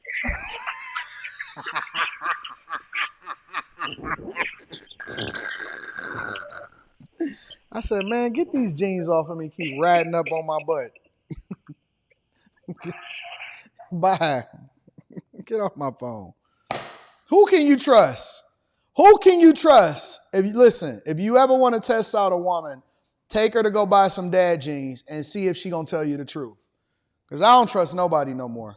Make sure that we are doing exactly what we're supposed to be doing in a profession where nothing is really even up to us. We can have a lesson plan, but besides that, the day can go however the kids want it to go, or the fire drills, or the lockdowns, or the internet, or like anything like that. So the fact that we're always like rolling with punches in that way, but also worried if somebody's going to come in and make sure we are this perfect teacher at the same time, it's too much. On top of that, we go home, and while we're at home, the only thing we're thinking about is how we can make more money. Because I can't even go to the grocery store or pay my rent or student loans, God, because those have started back. I can't do it. You want to know what? The salmon was $17 and I burn it. It's like rubber. Why is she eating 17? All right, like I said, man, we so overly entitled in the United States of America, and I can't take it. I got an 11:30 meeting that I got to do, weekly meeting on Wednesdays. Listen, it's been a fun show. We back at it tomorrow morning, the Millionaire Morning Show. No live stream tonight, so we're going to take a midweek break because I just got back from all of these flights and stuff. We back at it tomorrow, Millionaire Morning Show, and then we're going to have after hours on Thursday, and then the same thing on Friday, Millionaire Morning Show after hours. All right? I love y'all. I appreciate y'all. Let me read some of these super chats because y'all talking mad junk. BZE says, for Stock Club, can we create a Stock Club list? Yeah, but the only problem with that, let me tell you why I don't like that. It's because I don't want to tell people what to invest in. That's not what I do for Stock Club. I teach you what to look for and how to evaluate whether or not a company is something that you want to invest in for yourself. So I leave the responsibility up to you. I don't want no responsibility as far as whether or not people think that this is a good pick or a bad pick because it might be right for me. I might be taking a more calculated risk that could be way more rewarding in the long term based off of the 8 things that I look for when I'm looking to invest in a company. So if y'all want to have that conversation and y'all had it inside of the Discord, the link to the Discord, because that's the community that we all can talk about. I'm going to teach you the fundamentals. I'm going to teach you what I look for. I go through, I show you the charts. I show you what it is that we do from a business perspective and stuff like that. But y'all going to have to y'all come up with that on your own. Y'all make your own list. Y'all do your own clubs based off of the foundation that I set. So the link to the Discord is in the description of any of the most recent videos inside of the Patreon. That's the only thing that I don't like about that is because I don't want to manage other people's money. I want to teach people how to manage their own money. I want to teach people how to be responsible and do it without me. I don't want y'all to be interdependent on me. I want you to take the things that I've taught you and then become greater as a result of it, all right? So that's my only thing. That's my only thing, right? I don't want the responsibility of managing other people's money. That's my thing. So that's the only reason why I don't like that idea. Eric Harris says, I'm from Miami, Fort Lauderdale, and I question these people have all high-end luxury cars for rent. How can you afford a warehouse full of 100? Listen, let me tell you something. There's some people out here that's getting it. And I mean, they getting it, all right? So let me read a couple more super chats. David Williams says, don't forget about that story, big dog. I got you. Well, I propose with a tennis bracelet. That's what I propose with. I didn't do the traditional thing. It was kind of already just kind of a thing. It was kind of spirit of the moment. We didn't pick our rings. Our rings was only $300 total together when we wound up doing it. So I didn't propose regularly. I proposed with a tennis bracelet. And it wasn't like a big extravagant thing. It was just us by ourselves. We were sitting in the car. And then I think I was walking her to her door, and then I wound up proposing with a tennis bracelet or something like that. I don't remember. She remembers. I don't remember. But it was something simple like that. I didn't propose. I don't have a planned bone in my body. I just kind of move and go based off of whatever it is that's happening. And when it makes sense, it just makes sense. And so it was just something that just kind of played out. You know what I'm saying? I was buying her a gift, and I had bought her a tennis bracelet, and I was giving it to her. And I was just like, man, let's just get married. Skip all of the BS, skip all of this extra. Let's just get married. You know what I'm saying? Like, let's just do this. Let's just make it happen. And put all of the bullshit aside, because you can't live without me. You need me for the rest of your life. I'm always going to have you in my life. So let's just go ahead and make this official and stop messing around. So nothing like, you know what I'm saying, super cool. It wasn't movie-like. It was just a real conversation, and it was just like a thing. I think she still got that bracelet. She still got that bracelet. We wound up going to get official rings. And that's how we just played it. We just played it out like that, all right? So that's what happened. That's what happened. That's how we played it out. Blockchain Brown is in the building, says, peace, AD, these transitional spaces. Please be careful sitting on your cars or in any transitional space and watch out for your surroundings. I agree with that. Levi Apparel says, story time with Uncle Anton, no mercy, let's go. Jason Lee is in the building, says, this is not a millionaire show. It's a stand-up for real. It do be stand-up, for real. Chris J in the building says, if you only buy fruits, veggies, rice, and chunky soup and water, that'll run you about $200 to $250 a month if you're not too proud to shop at Walmart. Agreed. Brock says, Anton bought a low-rise waistline cowboy style. Post jeans depression. Man, I was feeling dumb in the mug. I said, what's wrong with my jeans? I don't know if my waistline is getting shrinking or what, but my jeans, like the hips on the jeans was just wrong. LT144K says, most high willing as one of your bag chasers. One day, this $20 super chat will grow into $2,000 super chat. I started making small adjustments to my spending and now I started to see the difference in my account. All praises, all praises. Presidential, shout out to the chasers. Join the Patreon, y'all. Presidential says America is the only country where poor people are the fattest ones around. Talk about it. Victor Williams in the building says, very Levi, very bootcut, very, very demure. Where did this demure thing come from that's on the internet right now? Craig G says, it'd be your own wife sometimes, Anton. Talk about it. A.R. Smitty says she was giving you the context clues. Nah, just tell me straight up. Just tell me straight up. King Stennis in the building says, just check my Audible. I already had the book. Shout out to King Stennis. I appreciate you. All right, y'all. It was a fun show. I love y'all. Make sure y'all hit a like for the algorithm on your way out the door. It was awesome. I love y'all. I love kicking it with y'all every day. I got to jump into a meeting. Y'all be careful. Y'all love on each other, and y'all hold each other down. I'm going to holler at y'all later. Peace.